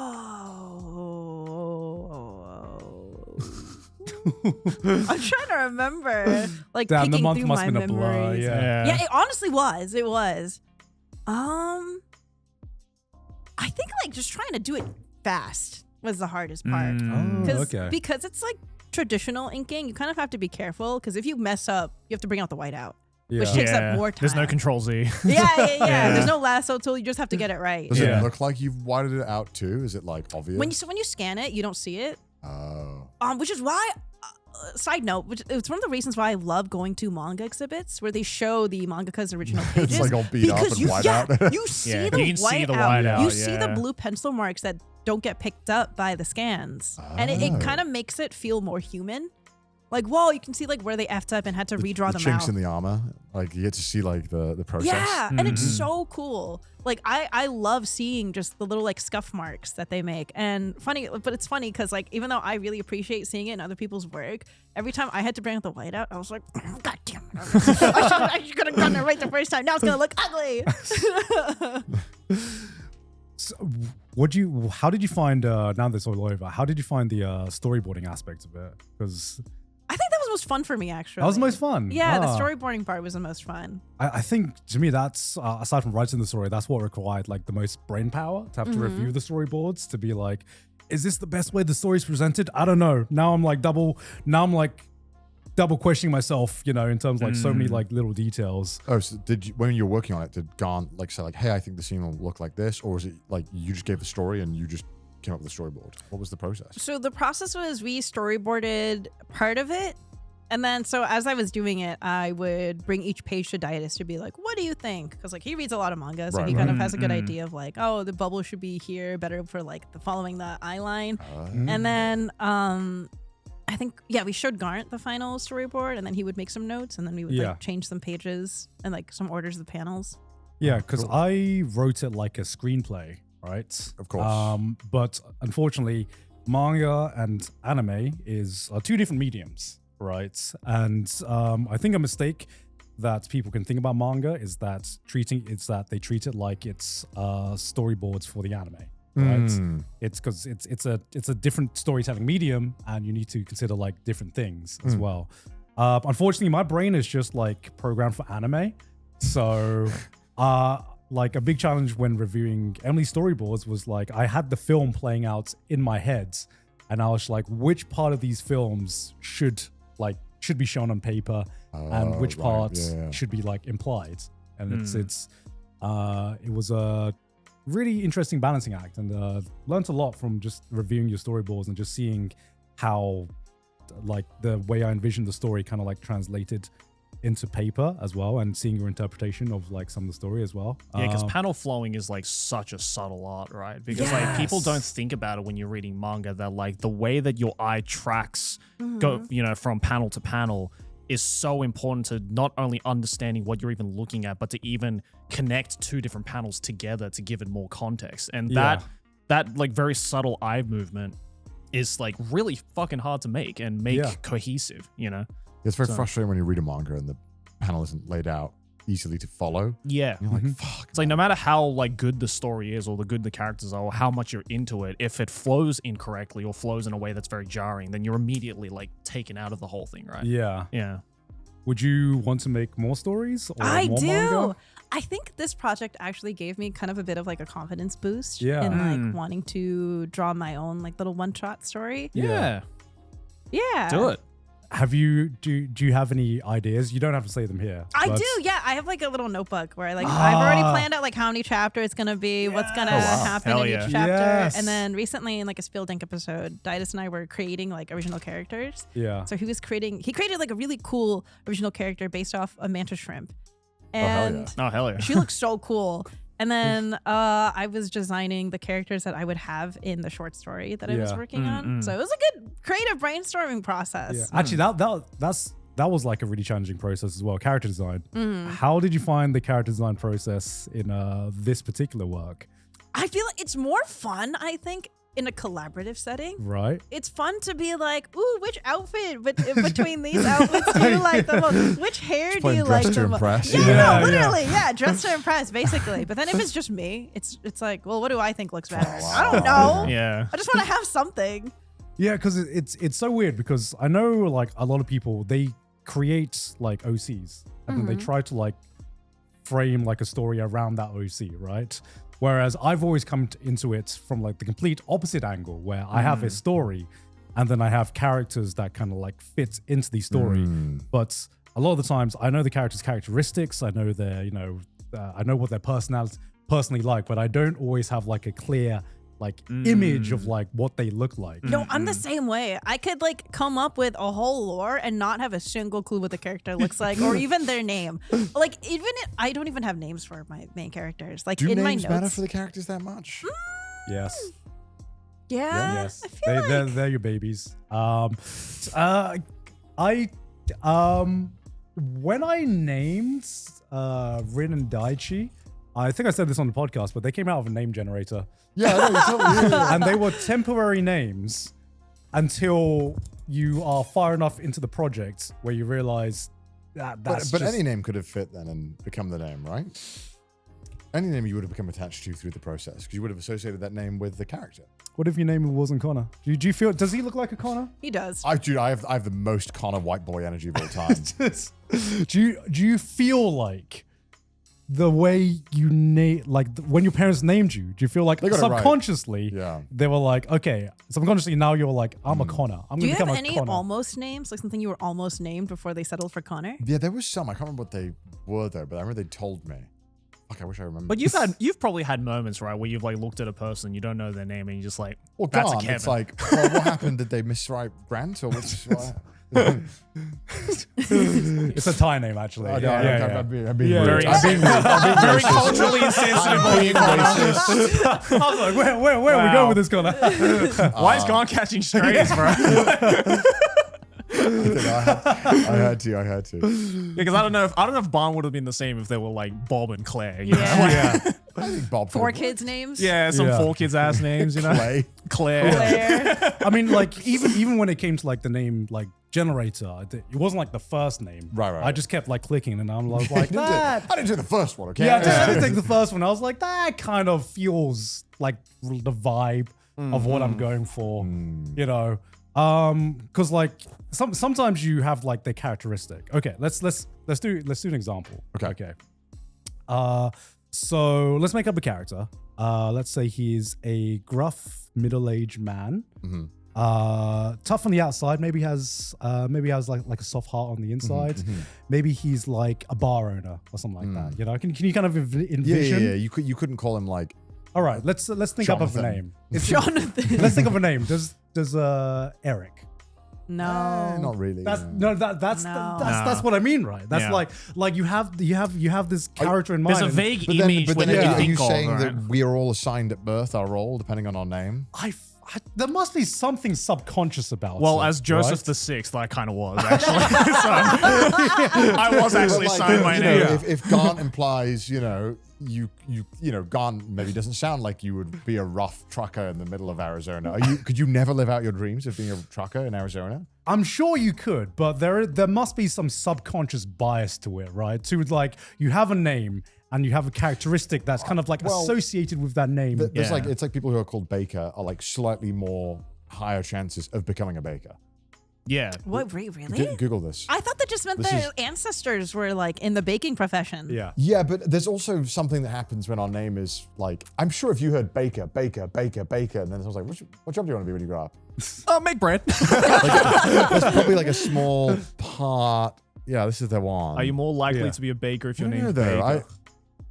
Well, this is like. All right, this is like way too. This is like too philosophical. Yeah. Kai, can you go to a list of like male names? Because like Well, this changes depending on the time a lot. 'Cause I think like Bob was like the goat for a while. yeah, And it yeah. changed. So this is like literally what I go through when I like make characters, where you kind of just like, okay, you have so this gruff kind of like bar owner. You go down, you're like, what does he kind of sound like? And you don't want to name that feels too generic either. So you just kind of like go down a list until you kind of like something will just like kind of like jump out There at is you. no way there's 2 million Charleses. I just don't. I don't believe that. I've only ever met like one Charles in my life. That's God. true. And it just makes me think like, damn, how much pressure am I going to be on Jeffrey when I Stocks like must be down. There is no. I think so. Jeffrey, there ain't no Jeffrey. Jeffrey Stocks must have Yeah. plummeted. Benjamin as well, I imagine. Yeah. And then it just makes me think, damn, Jeffrey Stocks.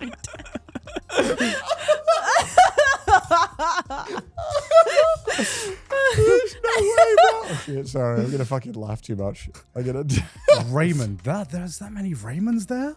This doesn't feel right. I'm not gonna lie with you. I knew a couple of Raymonds growing up. I've never met a single Dennis in my life. No, it's My not. uncle's It's not name more. is Dennis. Raymond is more popular than Aaron, Tyler, Jerry. I don't know. I feel like or Peter. Or Noah? I know. Noah? What? It, No, it, I've it known a might be a few Noahs, generation yeah. thing as well, obviously, you know. Yeah. Because like I know Noah is a really popular name now. Oh. Like among kids Well, this now. is this I was gonna say, I know a range is bunch of crazy. Noahs. Can you Yeah. type in most popular baby names per year? Because there's like people that. There you go, for 2025. 2025. Yeah. What are the most The most popular popular name names? in the US, I think, is Liam, right? Yeah. Yeah. Liam? Liam, Noah, Oliver, Theodore? Theodore, Oh, I know a little kid named Theodore. That Really? tracks. That tracks. Really? Henry, Mateo? James, Elijah. Elijah. Mateo. I heard a lot of Mateos. Really? You have? Yeah. I don't know. Isn't Yeah. Mateo a Christian reference? Is it? Maybe. I don't know. I feel like Mateo is like I was gonna say a condiment. I meant A condiment. yeah, is a Christian Bible reference. Oh, okay. Yeah, that's it. Oh, It's like I did not know that. yeah, Oh, it's just the Spanish version of Matthew. yeah. But Oh, okay. That makes sense. Okay. Right. That's probably why. I know. Levi and Bro. Bro. Sebastian. No, I know two baby Sebastians now. Sorry, I've heard of Sebastian. Pretty dead. Levi though. That has to be Levi from Attack on Titan. You surely. think so? You Well, think no one's so? naming their fucking kid after jeans, Garnt. What if they just really like jeans? There are two kinds of people: people who name them babies after the Bible and anime characters. Yeah, it just makes me think now. It's if I have kids, that's a lot of pressure to like. If you had a daughter, would you name her Rin? I wouldn't, mostly because I don't want her to, I don't know. To me, it'd be weird to have my daughter also have like a Oh, like an anime counterpart? yeah, I like guess an that anime would be kinda counterpart. weird. You know, Okay, yeah. I don't know how. If for example, if it was me, and my dad was like, "Yeah, I made a character, and you're named after that You're character." named after my OC. I'm like, damn, I'm the second. I came second after You're your my imaginary character. IRL OC. Joey's the sixth, man. No, that's different. He's that's a bloodline. Yeah, you know? that's a bloodline I'm Yeah. following. Oh my lord. Yeah, dude. So now it's more pressure on me that I have to call my son Joseph because I'm breaking a It's not- 6th generation bloodline. It's not like the world is gonna run out of Josephs anytime soon. Yeah, that's what I'm thinking as well. So I'm just like, fuck the bloodline. But also, like, when you're this far down, you're like the 6th, right? Yeah. Do With you, every generation, the pressure mounts. do you want to be know? the combo breaker? You know, you're like, Fuck. I'm thinking maybe to just make Joseph like the middle name. You know, keep it alive in some way, but maybe not the Okay. first. I don't know. okay. I don't know. Fence sitting the baby's name already. Yeah. I don't want to completely kill it, but you know. Sorry. Oh, I'm just antagonizing you. Apologize. No, but How did we get on baby names? Oh, we're talking about OCs. characters. Yeah, making characters. characters. OCs. Yeah, because I know Didus has a lot of OCs, right? He has He has a good handful. Yeah, because every time, sometimes I see some like the character creation kind of like buildings that you do, and damn, he has a lot of ideas for different OCs.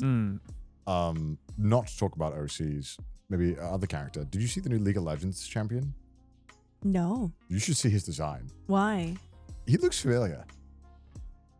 What? Maybe, I didn't know there was a new. I have not kept up with league look, stuff. go images. Okay, wait, hold on. Don't tell me. Let me take a look. What's his name? That's not Joe's name. He looks very familiar to another character. He does? Yeah, everyone compared him to Nanami from. Oh, he Like, does JJ. have kind of the Nanami vibes, yeah. Oh, I see. Brother, I'm too old for this. I saw that and I was like, hey, yeah, it's kind of Vash the Stampede. with like Everyone's just like League of Legends Nanami. Sorry to bring up because I was original character, original. No, Are you gonna play him? I'm not playing League, bro. yeah. Are you still playing TFT? I'm Emerald 3. What the fuck? You're goated, bro. You're going crazy. I Emerald 3? treat Smoke break. TFT like a smoke break. Or I'm like, I've done enough drawing. Let me play quick TFT. Or if I'm like doing a really boring part of my video, like I'm just Yeah. coloring, I'll have TFT on the second screen. And I'm like, I do miss it. I haven't played since October. I keep track like an alcoholic. I'm clean since October. when are you gonna relapse? Dude, I TFT want you so relapse. bad. Because sometimes because I don't even have it installed on my PC League of Legends. I'm like, I wonder if I logged in right now, would Emily and Darius be online? I probably would be Yeah. playing Yes, TFT. I'm like, shit, I do kind of want to play. But then also when I lose 2 hours to it, I'm like, I don't know if that felt good. It feels so bad. I never look back. When I play with you guys, it's fun, but then sometimes I'll play. But this is the thing, right? When you play a game that you play mainly socially, that you also play outside, it's like you're chasing that feeling of Yeah, like, it's not the same. I want that fun that I played with someone, and then when I play alone, and then especially when you lose, you're like, what am I doing? Why am I here? That's just every competitive game. That's Yeah, why. that's That's true. why I can't. I get so addicted to competitive games, and you get to that point where you're just like, it's just depression. And you're like, Yeah. you just start Yeah. losing. You're only winning like 50% of the game, and your emotional state is whether your last game went good or went badly. But that's You know? why ranked is fun when you play a lot of it, because essentially every time it resets, you stomp everyone until you get to your actual rank. Yeah. And then you're like, no, it's not fun. Now I'm actually losing. I'm not the Yeah. best anymore. Ah, Mm, fuck, I not like fun. always getting top 3. Did you get into Slay the Spire too?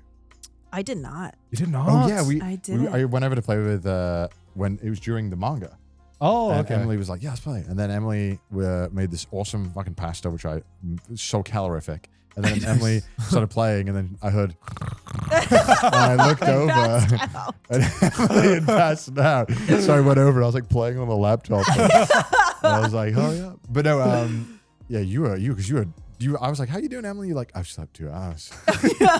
I've slept 2 hours. I was like, oh, so the manga's going well. Yeah, I got Garnt into Slay the Spire. I Yeah. tried playing it the day after. I was like, Damn. moving Yeah. on. Damn, I guess Slay the Spire 1 was all you needed. Yeah. You got hooked on Slay the Spire. I 1. did. I was obsessed. Shit was so good. I try not to get into games because I feel like I'm either completely disinterested or it consumes my life for Yeah. like Yeah. months. I feel like 0 or that's, 100. dare I say, with most of your hobbies, that is, you're all or nothing. Yeah, you don't That normally is- casually go into things. do you? That is true, Yeah. huh? Yeah. That is true. Has anyone ever told you that? Huh. Why? Why do I function like that? I think a lot of people I'm- function I'm like like- that. a I lot of have a people really function hard like time that. kind of getting into stuff. Like, I really don't want to commit. And, like, that's why I try to play games that are, like, experiences that end Mm-hmm. so that I don't get hooked. because League took years from me. But I mean, I really look back fondly at my time playing it, obviously. But I worry about I'm like, I really don't think I have time. I don't think I should be doing this. Yeah, it's called being an adult. Yeah. You're like, shit, I got responsibilities. That's why I need to can't do. start an MMO anymore. Because I know that's just going to consume my entire life. And there's no end to that. And there's no end. Yeah, MMOs are like, how would you like to ruin your life? Yeah. Which class would you like to play? Yeah. How's your Final Fantasy 14 journey? We don't talk about that. I promised I would play all the DLCs Final Fantasy 14, which is like 300 hours. Did you give Did a you? time? How far No, I didn't give a time along? Okay. How far along? Like. 0? Oh. I've done the base game, I which see. is 50 hours. Which is a lot of fucking time. And it didn't hook you? No, because the base game is the worst part of the game. Yeah. The 50 hours is what you have to Final Fantasy play. 14 fans It doesn't get good have until after been- 50 hours. They're like One Piece fans. They've been held hostage by it. Like they're like they don't like they're like no. It gets good after 60 hours. I'm like 60 hours. There's no other genre of anything that you can say hold on for 60 hours. It's ridiculous. I'm pretty sure like hostage situations are over before 60 hours.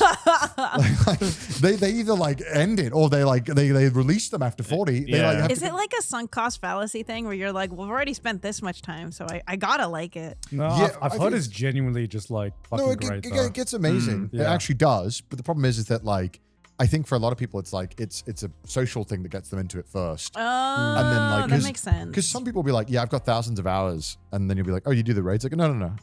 They just go on like the I just social hang out with my area friends Yeah. on and they in like the have game. the Yeah. world and whatnot. And you know, people. I think for me, the era of like socializing through MMOs like passed when I was much younger. Yeah. But for some people, you know, they still really love it and they love the updates and love being part of a community. I mean, I think to some aspect, it's kind of like keeping up with the gacha, where it's like you are in the space and it's fun being with like-minded people who also like the thing, and you can That speculate. is true. I don't know. think I would be as into Love and Deep Space if it were not for like the social aspect of it or anything Yeah. really. Yeah, I mean that's like it's boring if you can't share it with someone else, right? Mhm. And I think that's what people like. But you can also then do raids or whatever. Like there's something however you want to approach the game, you can. And I think it's the same with like obviously like Love and Deep Space, where you can kind of if you just want to be a fan that consumes stuff like fan content, or if you want to, because I'm sure there are people who consume a ton of fan content for Love and Deep Space that have never played the game. Oh, 100%. Right? Like it's just Absolutely. the being in that space is fun. It's also just fun to be around people who are passionate, I think. Yeah. Like everyone always wants to be around people who care about something. Yeah. That's why League is like great, because you're like everyone is Well- just as fucking miserable as you. It's nice to be in a space where everyone I was hates about to this. say, hold up, but That's just trauma bonding. Well, it's like who's held hostage? that's Stockholm syndrome, bro. Because like when you lose to a guy, you're like, I bet this guy's a fucking loser. And then you're like, that's me. Oh God. Well, yeah. Do you think you can live the mangaka life then? No. Now that you've done it for 1 month? I don't think I could live the life. Yeah. It's on my bucket list of I just want to publish something. Yeah. Just to have it, you Just know? have just to be something there. a published author. I don't need it to like be a hit. Yeah. I don't need yeah. to be a bestseller. Yeah. I just want to make something to fulfill my childhood dream of like making a manga. Maybe Yeah, that's how it for sure. starts though. Maybe that's how it starts. You just Yeah. finish that one project and you're like, I quit YouTube. Guys, I'm quitting. I'm you gonna be a both are manga. like very pure creative people. Like I think the creativity drives you guys a lot. You guys are Oh, like, 100%. like for me, I'm like, all right, lock in, play video games. I don't know. Just play video games. I like you don't get bored of that though? no. I finished a Twitch stream and I like this is like the easiest job in the world. You know, I'm like I Oh, play. actually, God, it's not. Actually, hold on a second. I finished my fucking 10-hour Genshin stream, Yeah. and I'm like, that was fucking easy. I basically Yeah. just watched an anime that played itself. Yeah, That was basically it. And then I finished. I'm like, damn, I kind of did nothing though for like 10 hours. Yeah, but what you need to understand, Garnt, is that Connor's a gamer. I love games. He is like in the purest form. He I is love a everything. gamer. I love seeing the ideas that they try to make. I don't know. It's just fun. It's fun to consume them. But I obviously try to do it in moderation as much as you can if Yeah. it is your job. But still, maybe that's why I stopped playing League. I don't know. Or Wait, what's that? That's why. because I was like, because I also realized my hobby outside of gaming cannot be gaming. Like I need to do something else. Like You need to switch it up a bit. because otherwise it kills it for you, right? Like you Totally. There needs to be some aspect of it you enjoy. But then that's why it's like really fun to watch you guys do your things. It's like you're like, I'm just gonna make something. I'm like, whoa. Yeah. Whoa. I mean, have you ever been close to burning out with art at all? I don't think so. What else do I have? Damn.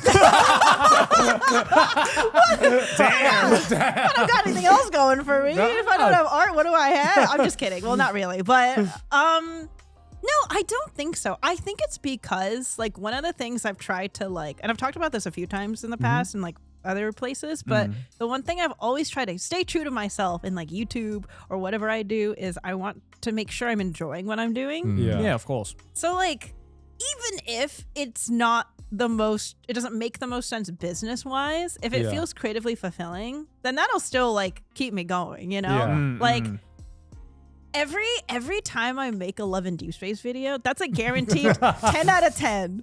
Like 10 out of 10 to people who don't know, YouTube ranks your video performance. Yeah. 10 out of 10 is like you'd hear the doom doom fucking sound effect. you log on to YouTube Studio, it's like less people are watching Yikes. this. Yeah. But Everything's it's like, gray. yeah. But like I think knowing that it's automatically a 10 out of 10 kind of puts less pressure on it. Yeah. Like, Yeah. you know, because it's like, well, I know the people who really want to see this kind of stuff will watch it. Yeah. And it's just, they've all been like really fun to make, which has been like the one thing that I'm Yeah, that's important. like, for Love sure. and Deepspace is not a game you can really farm, Yeah. you know? But it's been just a lot of fun creatively. So I think with like, even with like the cafe stuff, I mean, the cafe stuff does well, but also it's like fun to get creative with it too. Yeah. I think it's also fun when a video forces you to like go places and experience things, right? Like, I think sometimes it can be quite. The only thing I don't like about playing video games is that I often like I'll have like 2 days where I didn't leave my house, and I feel like I didn't do or experience anything at all. Yeah. Like at least if you go somewhere, go to a cafe, you're gonna have to take in an atmosphere, see other people, be around something. And I think that helps creatively. Yeah. Yeah. And like Spilled Ink has also been like a big part of that as well, because funny enough, like at the beginning of this year, I was like, what if I just stayed inside and locked in? Like, what if I just killed my social life and just like tried to level up in art? And then somehow the complete opposite has happened this entire year.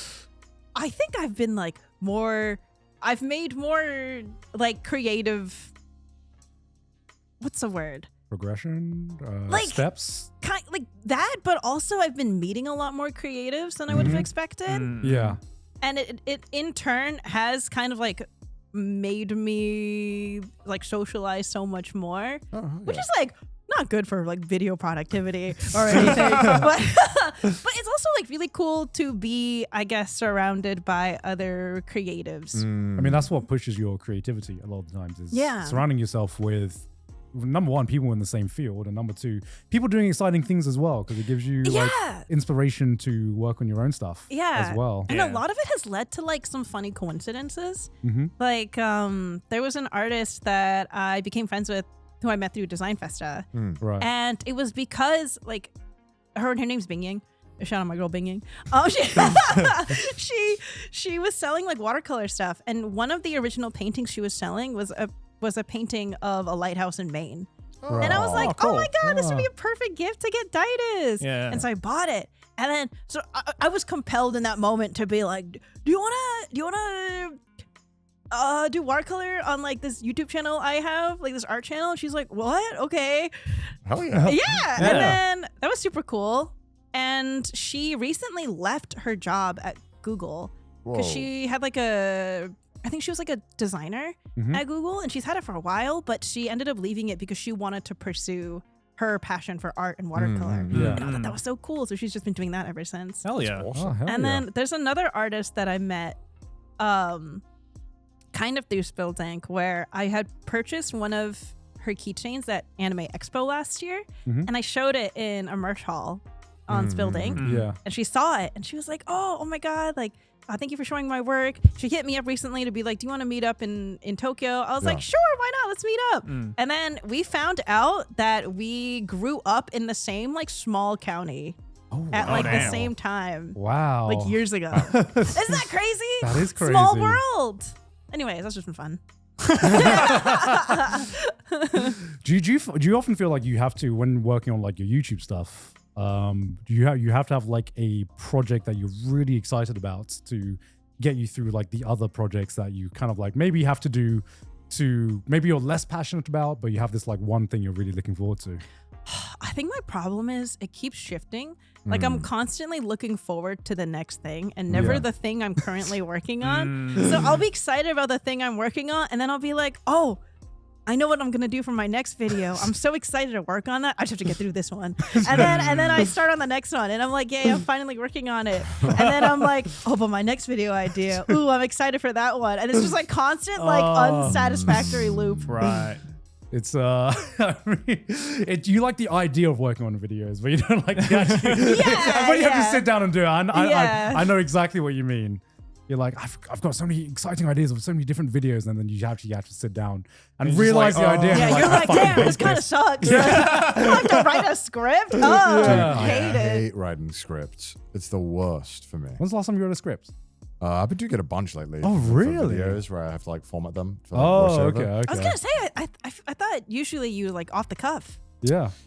So what I mostly do is when I watch a video that we're like reviewing to do voiceover for, I will record my screen and do voiceover. Like I'll pause the video and do voiceover live. Right. And then I'll be like, put this right here.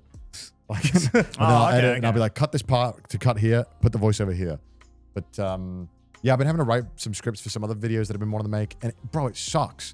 Because I'm like, dude, when I was thinking about this idea, it was so clear. And then the moment I gotta write it, I'm like, and I can't like write anything. Or like you reread a joke that you thought was so good and you're like, this is not funny. and then like when I write the script, I'm like, that's how I talk. And then when I talk, I'm like, who the fuck is this asshole who wrote this? This is not how I talk. The hell is this? And it's like, I think in my head I'm someone else. I don't know what it is. It's really hard to do. I've been like that. Like I never enjoyed writing scripts, but I think recently, now that I've got back into writing scripts, I've been enjoying it a lot more because I feel like I'm actually improving now. And like story structure is so difficult as well. Yeah. And I think like the more that I'm getting back into it now and the more I've like kind of figured out like, oh, you know, this is kind of the way that I like writing my scripts. It's actually been really like, it's one of my favorite things to do now. It's just like writing down the ideas and like actually making it flow and be like cohesive. Because I used to fucking suck at it and I always hated it. See, I want the opposite ability. I want the ability to turn on a camera and just speak. Just about I it. can't do that. I can't do that 60 either. hours, I'll rip it. I'll do it. I can't. You know when you film like on location somewhere, I can't do the whole, hey, what's up, guys? I'm here. I'm here at blah blah blah blah. That's For just- today, we're that's gonna. just I can't That's fucking like do it. that's like the Yeah. same thing with like when you're like just fucking draw the thing, and I'm like, you don't understand. It looks like Gollum every time. Yeah. You're like, what are you doing? That's just practice. Yeah. You know, it's like you just practice. It's like that muscle. It's like the first time, like I think whenever I'm sure when you did VTubing, right? You're streaming. The first couple of times you do it, when you turn that camera off, it's like you're like fucking dead from like the energy. And then, you know, obviously now, the more you do it, now I'm like, all right, 16 hours, cool. That's crazy. I'm gonna go do some work now or something. Like I remember the first fucking figurine special we did for Trash Taste, and you know we all individually made our videos, and we didn't have a script for that. We just kind of had to go along with the flow. And it was maybe the second or third ever time Garnt had like even filmed on camera, let alone without a script. And I remember, man, the first couple of hours of Garnt like just trying to say stuff in front of a camera. It was just like, how the fuck do I do this? Now he's a fucking pro at it. Wow. I wouldn't say I'm a pro. I mean, don't know. you've definitely improved in the Let me- 6 years you've done this. Let me tell you the hardest videos I have to film. It's anytime I have a second channel video that is unscripted Yeah. and I have to just talk about a topic. So maybe I have it's a Joey video basically. Yeah. So maybe there's a anime that I like or an article and I just have to talk about it for like 10, 15 minutes. How do people Yeah. just do that? I don't know. How does Moist Critical do what he he- does on a daily I basis? don't know. I don't know how Charlie does I it. don't know how Yeah. does he do it. Dude, he's got like, but he's also like he's a wordsmith, bro. The shit he comes up with. Yeah. Yeah. This cock guzzling head. I've never seen such a pathetic That's a lot of human. clams. It's like I don't know how he comes up with all these. Yeah. So what I realized is that I'm a lot better when I'm live streaming. Because I actually Oh. have people watching me and bouncing off. Yeah, but right. most importantly, I can't just stop talking mid-sentence and edit my sentence and re-say what I Right. wanted to say. Because what I do if there's no one there is I just get in my own head. And I was like, I start talking, and then halfway through my mind's like, you can say that better. And I'm like, you're right, mind. I can say that better. The worst still for me in terms of recording is having to do it in front of like 30 Japanese businessmen. Oh, Like when you have to do like an interview or something. Yeah, not even an interview. Like you have to do like a scene where you have to like not act, but you have to do like an intro. I just did one recently in front of like 50 business executives. they're all just staring at I you. do an intro, and it's it's Yeah. because I'm like, where do I look? And every side I looked, there was an executive, and I was like, can someone please leave this way so I can look straight? That was me every time I had to interview like a manga author or like a light novel author. Because it's like I'm trying to look at the author, and then in my periphery, there's 40 Japanese businessmen all just looking in at me and being like, "What's he gonna say?" And I'm like, "Please stop." It's good fun though, isn't it? Yeah. Yeah, you just get used to it. You just get used to it after a while. Well, Yeah. you have to play to your strengths. It's like, look, I can't draw, I can't script, I can't do much of anything. I can turn the camera on and I could lie about Yeah. I don't know. I don't have much. I gotta use something. How come you stopped streaming, by the way? Because you used to stream every now and again, right? Like 2 years ago. What do you mean?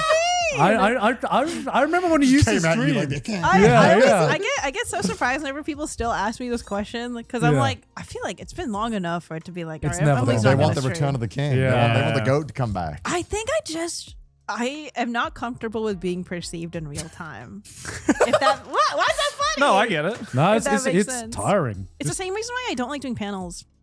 Ah, I don't okay. like people. Like I don't like a You don't like crowd being of watched. people looking at look at me. Yeah, don't look at me. I don't know if it's because I'm used to like the YouTube way of working, where it's like I made my content, go watch it. I'm gonna fuck off Right, for like another No, week. did, Bye. like, you, professional streamer, does it take energy? This is gonna sound weird to anyone who doesn't understand. Does it take energy for you to be perceived? No. So but that's the skill you have to learn. Like that was something that I had to get used to.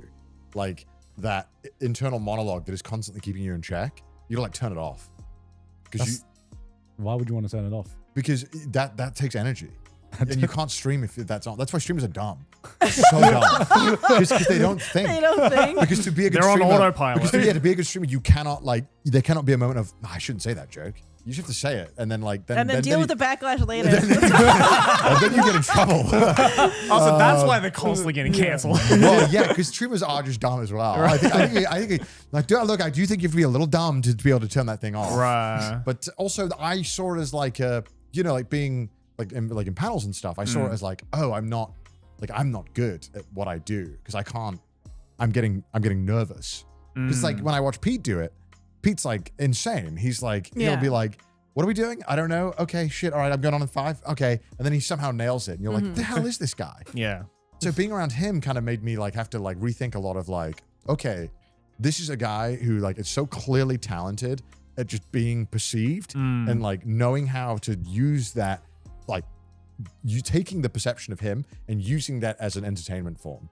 And so it's like, he's very, very talented at doing that. And so watching him do it made me realize that uncomfortableness that I had of being perceived, I didn't see it as a preference, more so something that I had to overcome. And like, I don't like it. no, I know. I still like it. don't really like panels, but it also depends what I'm doing. Like when we would do panels for companies, it's very different because it's like, okay, now I have to be serious and it's not my thing. When it's a panel and it's like me doing it, it's like, oh, this is great. These are people who have come to just watch me exist and do something silly. Yeah, and that's more fun. Even if See, you I fuck like up the- a little bit, then they're there for you, right? So Yeah, they'll still I'm enjoy the it. opposite. You like the company, the serious stuff. Because I'm like, it's with the company serious stuff. I'm like, this is their material. It's your role. Yeah. It's I'm filling in a role. I'm like reading off the scripts, and I'm like, You're doing the Sally Amaki. You're like, I'm not Garnt right now. Yeah. Joseph, I'm a different international person. spy playing Garnt. Yes.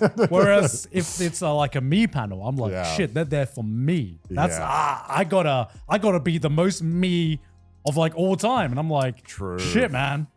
No, I'm on Connor's side with this one. When it comes to panels, I feel way less pressure if it's my panel as opposed to Really? a company. Because if I fuck up my panel, I'm like, oh, who's gonna be pissed off at me? The boss? Oh, it's me. Yeah. If it's like a panel, I'm like, I'm really there's sorry way about less that. pressure Like, because like if I fuck up at a company panel, then that makes not only me look bad, but also the people I'm emceeing. They for. trusted me. Yeah, because they trusted me to be professional in this instance. But if I fuck up in my own panel, it doesn't matter because people sometimes like the fuck ups because they're there for you. But then, like, you know that sinking feeling when you're doing a panel and then you see someone get up to leave like halfway through and you're like, I'm bombing! I'm bombing! Yeah, excuse me, are you pissing? Are you pissing or are you shitting? You're coming back, right? That only happens not much. It's like bad manners when they do it in the front row. I'm like, oh, come on. When that happens, I like throwing jabs at them. No, I can't. Like a little bit of crowd like you're work. heckling them. Yeah, I do like a little. I like doing crowd work in that sense. It's just like people have different schedules. They But also, I don't know, yeah. People also go to like panels they don't really know about. They're like, Yeah. You know, like there's tons. You can't take it personally, right? Yeah. yeah. It's not, if everyone left, I'd be like, what? Yeah, if it was a mass migration, then it'd be Like a whole different group story. leave. I'm like, I'm sorry. I'm just glad they turned up. I'm like, damn, Yeah. you guys Yeah, are right? here? All right. You can stay for Yeah. 5 minutes. You can leave anytime you want. It's all good. I don't think I'm cut out for streaming. Sometimes when I have my OBS open, because I'm like screen recording something, and then I'm still connected to my Twitch account, I'll see You like, should remove this. I'll the see Twitch like, ID. whoop, has followed you. I'm like, oh! I see it in my chat. It's like, oh, did I click go live? Yeah, oh, no, yeah, oh, yeah. my Yeah, God, yeah. But it's always people who I think are like really funny and good at streaming who don't do it. Like I think you and Didus are very good at streaming. Like very funny. I think Didus is hilarious. That is just so funny. Yeah. But he's he's so also funny. like, he will never force himself to do something he doesn't want to do. Yeah. Mm. So after his like multi-week long Dark Souls run, he's like, well, I don't really want to play anything else, so I guess I'm done. He just pieced out. He was like, Yeah. yeah, that was it. That was my arc. Well, that was also crazy is that he learned how to model and like. Yeah, he learned like live he 2D rigged and everything. Yeah. Drew it. I was like, Dad, it's just crazy to do this to play Elden Ring once. and It's the call it quits." ADHD. It's the ADHD. The commitment. He like once he locks in, it's like, and then he's like, on to the next. Alright, I'm bored. Right now it's Warhammer. Yeah. Oh, I think he's- you both are like that too, though. Yeah. You both kind of. But I maybe you dive down rabbit holes and commit a bit deeper. That's true. You commit hard. You're right. I never dabble. No. Yeah. Dabble is not in my vocabulary. I've It's never all- heard you be it's all like, nothing. yeah, I tried something. Yeah. Yeah. Tried it, wasn't for me. But then I think Yeah. that's a strong sense of you know exactly what you like. Mm-hmm. So I think that's a pretty good thing. Whereas I'm like, I don't know, it's not beer. It's hard to imagine. I just don't see it working. Is it like normally like the fandom that draws you in this deeply into like some of the different Ooh. things, rabbit holes you've fallen down into? You know what? I think it is. 'Cause Because I'm thinking back on all of like the past several like rabbit holes I've fallen into. Yeah. And I'm like, I consumed a lot of fandom and memes about this like one thing. Because I remember when you fell down the K-pop Demon Hunters rabbit hole Oh, last you year. did go deep down. I did. You did That go was deep that was down. I think I a watched deep. that movie like 6 times. Jesus. They're making a second one. It's Oh, gonna yeah. take forever to come Yeah. out. 2029. Oh my god, it's okay. I'll stay tuned. Yeah, I remember you became the resident like, oh, you haven't watched K-pop Demon Hunters? It's okay. I can watch it again. Baby. I'm watching it right now. Yeah, it was. I It can was watch like. it right now. Yeah, it was like. It was Played last in my head. AX. You were like, you want to watch it? I was like, now? You were like, yeah, we're gonna watch it in our room. I was like, I'm not. I gotta go do a panel. I'm not watching it now. And then we went to Maine, and I was asking all the family members, "Dad's family, you watch K-pop Demon Hunters yet? Do you want to?" It's like, please say yes. I just love any big project that is like made out of pure love and passion. Yeah. I mean, it's rarer and rarer to see in the modern day. And whenever you have like a hit like K-pop Demon Hunters or just like anything that is clearly made with pure passion, you know, as a creative, as an artist, you just got to respect that a lot Yeah, of times. 100%. But also the memes and the fan art, I'm sure. Oh keep my you god, in the there. fan art! I ate so good. The fan art was so good. Is there any fandoms that you're like, I would really want to get into that, but I kind of don't think it's a good idea for me to get into it? Like, not a good idea because I would get too into Yes. it. Yeah. Like that's Yeah. Warhammer for Like me. it would become your new obsession. Like Yeah. I know Warhammer will ruin my life if I get into it. Warhammer's on my retirement list. That's Yeah, like same. when I have Yeah. infinite money and infinite time, it's Warhammer. yeah. I've had multiple people tell me that I should try Final Fantasy 14, but I don't know. I don't gotta think get- you'd like it. It's You don't gonna think get I'd through like the first it? 50 No. hours. I'll be laughing upstairs. Because I think like the game doesn't look pretty enough Oh, for you. Oh, for me. The game, unfortunately, especially like in the earlier parts, like looks like an MMO, and MMOs have that look. I've of, heard like, some of the music that I the think music the is music's really exceptional. good. Yeah, the music is amazing. Yeah. But MMOs have a look to them because there's just too much stuff they have to like load. But I like when you pull up any MMO, like you can immediately tell it's an MMO when you see a screenshot because the world looks a certain way, and you always have like so the HUD much- always looks a certain way. You have the HUD that looks ridiculous. Yeah. But maybe you would like it though, because some of the like there is a lot of character expression, costumes are a big aspect, and fashion in that aspect. But then now I feel like I'm just boiling you down to costumes. I mean, it works. And It then you're works. Sometimes James will send me like what is it? He'll send me like TikToks of people who paint their Warhammer figurines to look all like kawaii-fied and cute. And I'm like, That's awesome. Ooh, maybe. Well, you I are like really this easy to aesthetic. buy gifts for. It's like strawberry. I know. Yeah. It's great. That's true. Yeah. It's awesome. Do any of the characters have a sad backstory? A tragic backstory? Are any of them? Do any of them have dark bangs and? Look Oh my tired? god! Are any yeah. of them hot? The fuck, yes. Yeah, but I mean, like it's an MMO, so it's all like they all kind of get that. At least in the original AAR, which I skipped a lot of the story because. You skipped the story? Dude, everyone who was a Final Fantasy 14 fan was like skip. This one because they were like this story blows Oh. because they've remade. I think is it once or twice, Nabby? Yeah. How many times? Sorry for what? ARR? Yeah. Twice. or- They shortened some of the. They remade it and then shortened it, the base game before the DLC, because they were like they really wanted people to like Just get into it. Yeah. Because also like this happened as well, which I can't recall this happening in any other game. The voice acting in the first expansion, like the first game that you play, is completely different from the voice acting afterwards. Wait, why? Like they replaced all the actors, or? Yeah, because it's really bad in the Oh. first one, but they kept it because they recording that much stuff again. Yeah. Is, like, God knows how much money that would cost to redo all of that. So they basically all the characters change voices too, and it's really funny and kind of quirky when you're playing it because the voice acting sounds really goofy in the initial one because it's obvious that they didn't really know. I guess I don't know. We need to ask Koji what happened. Yeah. off camera where he might tell us. Why is the voice acting ass? I have my theories. I probably shouldn't say them because I don't want to offend anyone. So Yeah. but these things are hard. I mean, there's also tons of dialogue in that game. MMOs are hard to record for. Because you're just like, what is my character? You're like, okay, sure. Yeah.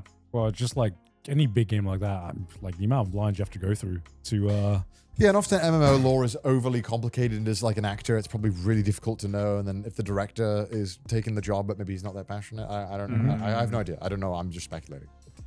So you don't think Emily will get into 14? No, I don't think so. Okay, maybe I'm safe then. Because Maybe I'm Didas got safe. into it, right? No, 14?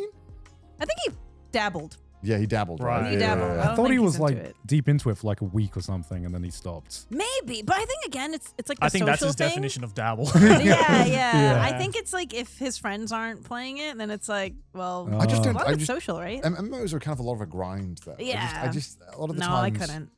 It's.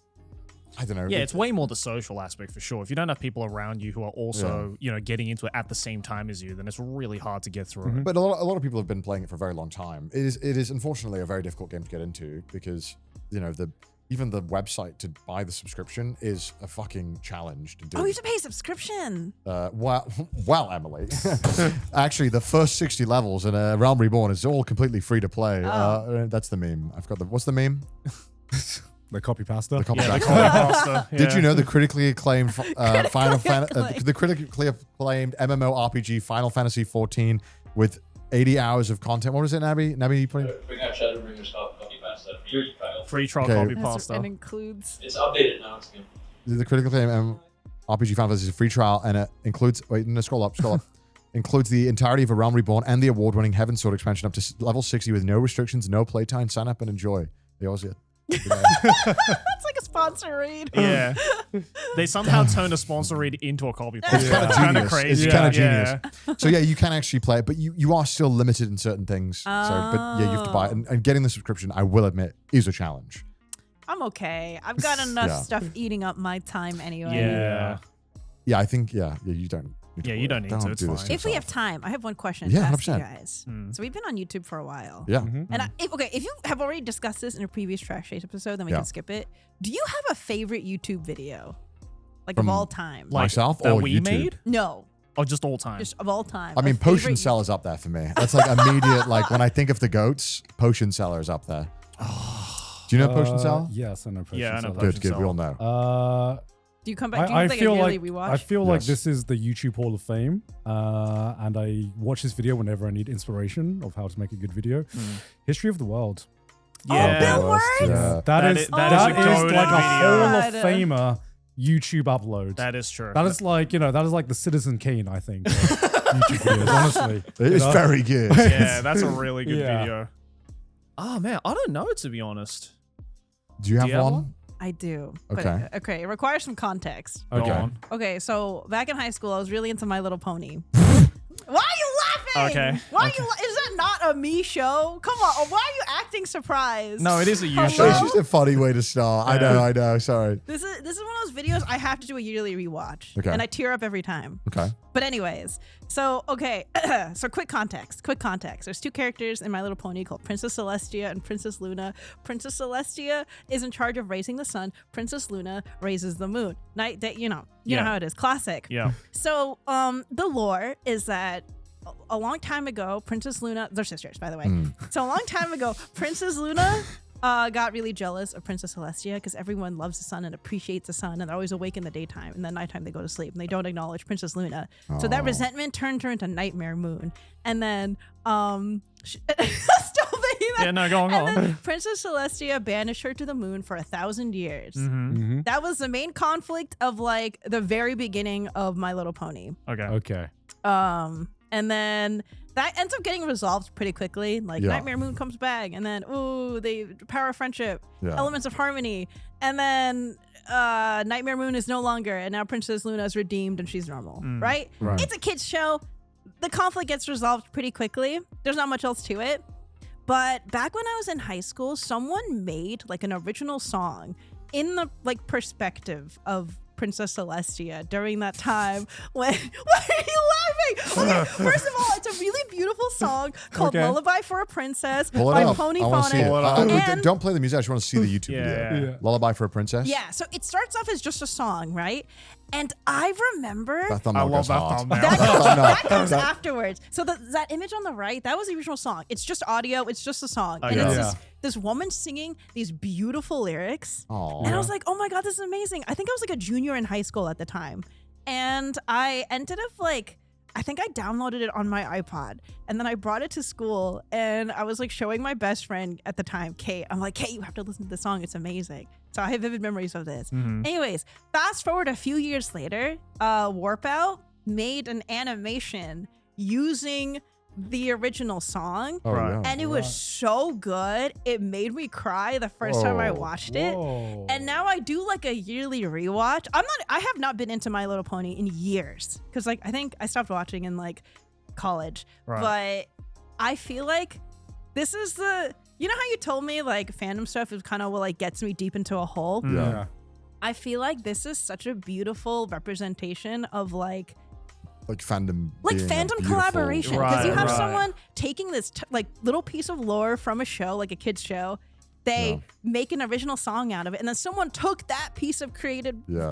work and then made another beautiful, incredible piece of animation for it. And then like in the comments, they made a comment because this is from like 12 years ago, and then the animator left a comment 5 years ago being like, "Hey, I've moved on. Like I have a family now, and I have a kid. I hope right, life's been right. treating you well." It's just Aw. sweet. He just dropped this. He dropped peak and then left. Wow. Isn't that amazing? Dropped Pete and started a family. Yeah. That's, Yeah. Hell That's yeah. pretty cool. That's Yeah. pretty cool. That's so beautiful. What? Yeah. Okay, but that was a Don't very be shy. touching Play the story. song. Yeah. Don't be shy. Play the song. Will we get copyright claimed? I don't think so. All right, rip it. It's so pretty. You don't have to watch the whole thing. It's so. I just yeah. really like it. So, is the story behind this why this is your favorite YouTube video of all time, or just how much it meant to you when you first watched it? I think both. It like blew my mind when I first saw it, and I was like, wow, this is so cool. Well, now I feel like I'm getting judged. No. This is your favorite. No, the story's beautiful. This is your goat? All right. That's your goat? I've heard enough. I'm satisfied. I don't know. I just really like it. I like that it's like, oh, this fan took another fan's thing, and then it was. I don't even think it was a planned collaboration. Well, now I feel thing. like a It was fucking dickhead saying potion seller. I'm like some guy with a fucking webcam. Don't worry, because I was about to say Gentleman's Club by Filthy Frank. It's probably my all-time favorite video. So it's very different. I also occasionally, like every year or two, I'll go and rewatch like Video Game High School. That shit. The one for the Freddie Wong series they made. yeah. I love that shit. What do you watch? Why that one? Because it's just such a good series, and it's so cornily like 2010. It is a time capsule. It is. It's very good. Of the videos back in the Video day. Game High School. I mean, there was another one I was thinking of. Early AVGN videos does that for me. Yeah, it's Yeah. like very cringe Video Game High YouTube School? acting. Yeah. It's very earnest though. It's very sweet. I look back very fondly on it. What else was I gonna say? I didn't know you were a video game high school fan. Bro, I like video games. That's true. I was like, they're me for real, dude. That's me for real. Let me check my YouTube history. And then what else? There was another one that I was thinking of when you were talking about My Little Pony. I'm trying to think. What are some like all-time great uploads that I rewatch sometimes? Ooh, I just love memes. You like them short and sweet. Meme compilations. I love the potion seller. Close the door if you've had a shot. Oh, I don't know why, but the Birmingham Scotch guy? Stan, yeah. No, the Scottish The one. Scottish the Birmingham's one. Danny G. Yeah, Danny G. Danny G. You're gonna come to fucking Birmingham. I'll break your fucking legs. That's all time for me. Yeah. Will almost always make me laugh when someone references it. Like, I don't know why. It's like It's the mic, like getting The mic it's the breaking. mic Yeah. peaking. it's hearing the Xbox message being sent, opening it, playing it. Oh, it's perfect. Everything about it is. It's a capsule of its time that I can't. You know what, Juan? I mentioned on stream, and I got so pissed off that people were like, "No, I never heard of it." It was the one that you made the animatic of, the anime song that everyone listened to. The very first one you did. the Sundari song. The Tsundere song. I was about to, Dude, I was I- thinking of the Tsundere song, Dude, watching. so I'm fucking talking about the Tsundere song on stream. I'm like, this was inescapable back in the day. Yeah. And everyone's like, I never heard of Wait, it. which I was one? like, you were not online. This was everywhere, right? I'm not losing my mind. No, it was. It Online, was. it was It fucking was everywhere. everywhere. Have you heard about this? I don't know if I know it. Yes, you do. You do know this song. You're Joey, were you on Tumblr? No. No, you were on YouTube. It was on YouTube It was everywhere. on Yeah, YouTube. Oh yeah. It's not they like I do the like you. original. Oh, wait, By yeah. Static P. Static P was there. Yeah. I literally just saw the thumbnail. I'm like, I know this. I immediately recognized that This thumbnail. technically made my career. I know. Thank you, But thank this you, is like, Static P. this is like a Hall of Famer anime fucking It is. fan art. Yeah. It is. It's good. I don't know why people are. Man, It's catchy. it's very It's catchy, such a good yeah. earworm. I think it's just like the Baka like moments in the song. But that's like cute at the time. It I is look peak I look like fondly on it it. is peak like 2000s weeb like Yeah, culture, like totally. American weeb culture. You know, just Totally. like- 10 years old. Yeah. Damn. We're old now. I don't remind. Is it only 10 years old? For some reason, I What do thought you it mean was. only? I remember the. Never mind. Day one release day. I thought it was older than that. I don't know why. Did you watch a lot of AMVs? Oh my god! Yes! Oh my lord! Like for me, like peak like anime culture was like finding out anime through AMVs and hearing like the same 5 songs used for like every AMV. I Become Yeah. someone. Linkin Park, 3 Doors Down. Yes. Fucking- Evanescence. Yeah. 30 Seconds to Mars. It was always But those AMVs are guys. crazy now. People are making some insane They're called AMVs. edits now. you know? That's so cringe. No, AMVs. call them what they Edits? are. They're called edits now. Nah. Because Dude, it's, I remember seeing my very first like BL pairing in an AMV when I was a kid.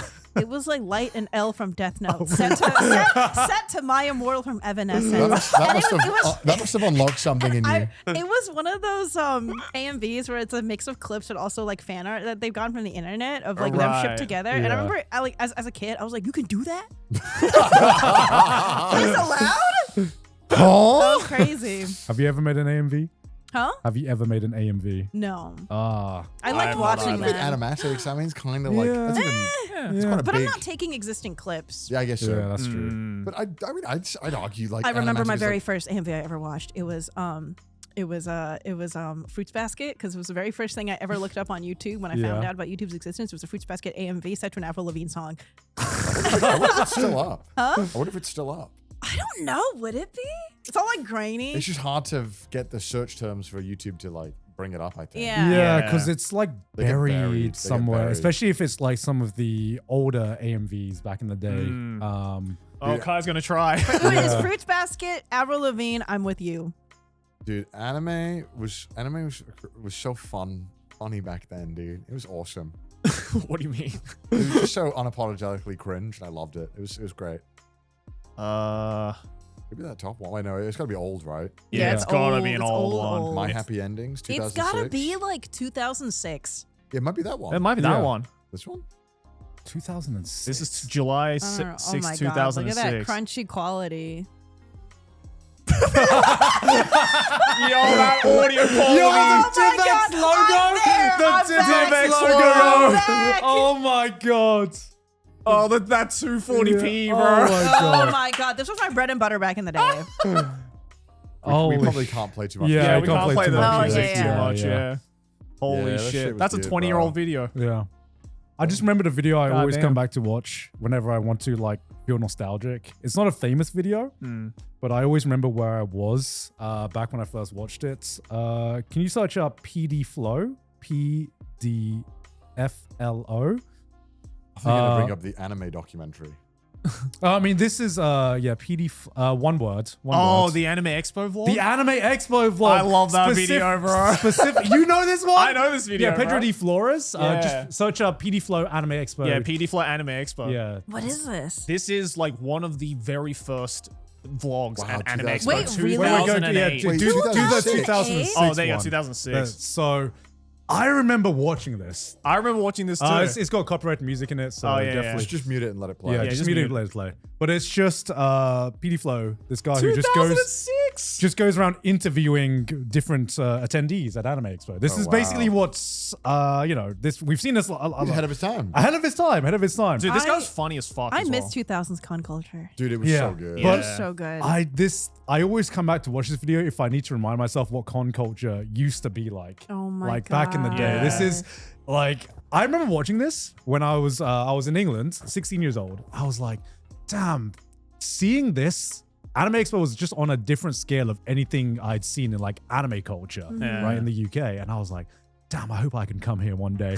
I hope it's a dream, but maybe I can attend Anime Expo one day. And yeah, I always watch it whenever What's I need going a- on here? Huh?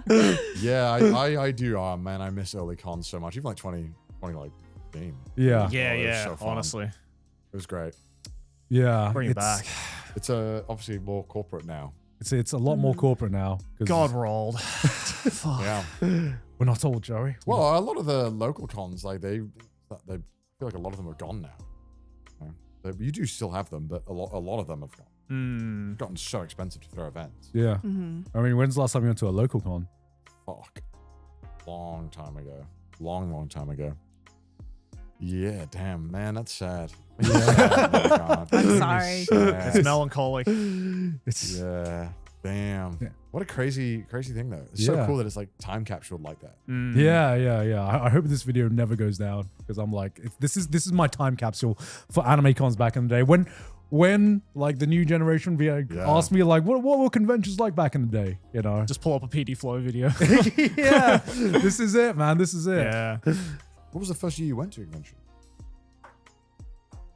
I think you have gone to the oldest here. I'm trying to call you all. I'm just saying. I mean, I am old. What was the very first anime convention Tell us, Dan, ever? how was the Like, conventions No, back in the 80s? I went to anime conventions pretty late in life. I would say my first one was probably 2021. What? No, sorry, 2011. Oh, No, wow. no, 2012. Yeah, 2012, mine was like 2013. 2013. What's Yeah. crazy is that there's anime conventions have been going since what, the 90s in the States? Yeah. Yeah. Like, oh my God. What the hell was that like? Dude, I would love to 90s have- anime cons in the States would have gone so hard. If I had a time I would machine. love to. Yeah. Yeah. What was the first convention you went to? I went to a local one in the UK in like Blackpool, I think. Oh, Is they it had still around or? anime I have no conventions idea. in Blackpool. No, because in the UK they combine them with Comic Cons, don't they? Oh yeah. they still that's kind true. of do. It's still all like, just Yeah. And it was always like when I started going was when anime kind of started getting popular with people Mhm. my age at the Yeah. time. So it was kind of like a mix of 50-year-old Star Wars fans mixed with like 15-year-old anime fans in the same space. It's still very weird. I maybe it happens now. I don't know. Not so much, but I went yeah, to it one was- of the very first Smash cons in Sydney. oh, cool. Yeah. what when was there was that like? there was 2,000 people there. And it was in this fucking tiny convention center in like the middle of nowhere. Yeah. And then like what, 5-6 years later, now it's like what, 50,000-60,000 people in the middle of Sydney, Yeah. which is crazy. God, I remember cool. back in the day just going to my first anime convention and just like feeling like you walked into a different world because Yeah. you'd never seen this many anime fans in real life Yeah. gathered in Yes. one place, right? Yeah. And I'd used to get like the con blues when the con would end. I remember like, fuck, I got to go back to normal society now. And I'm like, that sucks. I gotta surround myself with these normies Yeah, again. that's exactly what it felt like. I was like, I was with my people for a weekend, and now I got to go back to normal society. And I was just like, shit, man, this What was the shit's first one everywhere. you went to? It was back in 2009, I think. Damn. 2009, 2008. It Did was. you cosplay? Yeah, I dressed up. I didn't Okay. cosplay a specific character, but Right. it was at a convention in New Jersey, Oh. and it was on a college campus, and it was called Castle Point. Because Oh. I think that campus, like, kind of from my like little kid perspective, it looked like a castle-y area. Like there was a lot of buildings, and you could like walk around outside. And then years later, in like 2022, I got invited to be a guest, and I was like, "Wow, this is like full circle! I get to guest at my very first convention I ever went to." Oh, hell and yeah. Yeah. this is no disrespect to the convention. Like, it was a lovely time. But the sadness I felt when I walked up and realized the venue was completely different. And it was like one of those big like warehouse venues where Yeah. like everything is in like one big windowless Yeah. room. Oh, And I yes. understand why. It's because they need more space. Yeah. But I was like, what happened to the college? Yeah. what happened to the campus? But where's the old stomping grounds? What Right. happened? No, that's so No. sad. Like, I don't know. I miss the feeling of like running into like a different room of the building and seeing like what Yeah. little thing was happening in there, and then Yeah. running to another room in the building. But like, you know, cons get the bigger. UK ones Yeah. had like they have like 2 holes and that was it. Like Yeah. just 2 like They were sports halls. tiny. Or like Yeah. even like less sometimes. They were tiny. Yeah. And they always had a bar. Of course. Always. Yeah. It was like a bar was always the centerpiece of the con. It was Hell like- yeah. Yeah. I think that's what surprised me going to my first American convention. I was like, where'd you get drinks? Where's the bar? I was like, every UK con I go to, there's at least like a local pub or like a Right, bar inside the convention. Right. And That's what else. No, bro, Americans are like demons, brother. They when you're like during the con, like nah. But then when it's like 9 p.m., it's like the devils come out. They binge drink Yeah. into oblivion. Like, You're we're staying up till 5 a.m. Yeah, I'm like, damn. Whereas in the UK, I guess we just kind of start at like 12 and we just don't stop. Yeah. until we fall asleep. Day drinks. yeah. It's pace. It's pace. Yeah. We're pacing ourselves. But hey, thanks for coming on to the show again. Yes. Thank you for having me. Yeah. And hey, look at all these patrons. Wow. Point to your favorite one, Emily. This one. Ooh. Oh no, this one. Oh. These two. all right, that's fine. That's right. But hey, you can join all of these lovely people on screen right now by going over to patreon.com/trashtaste, because every single week that you can also check out Patreon weekly exclusive content. We have a new one that you guys can go check out right after this, and Mudan play a clip of that. It's this way. Okay, hold What on. Let me the- fart. What the Where's fuck Connor? was that? That's disgusting. It was a dookie jar and I just shat in it. But hey, if you want to support the show, patreon.com/trashtaste. Also follow us on Twitter, send us some memes on the subreddit, and if you hate our face, listen to us on Spotify. And of course, go check out Emily's stuff. Links in the Yeah. description below as always. And we'll see you guys next week. Bye. Bye.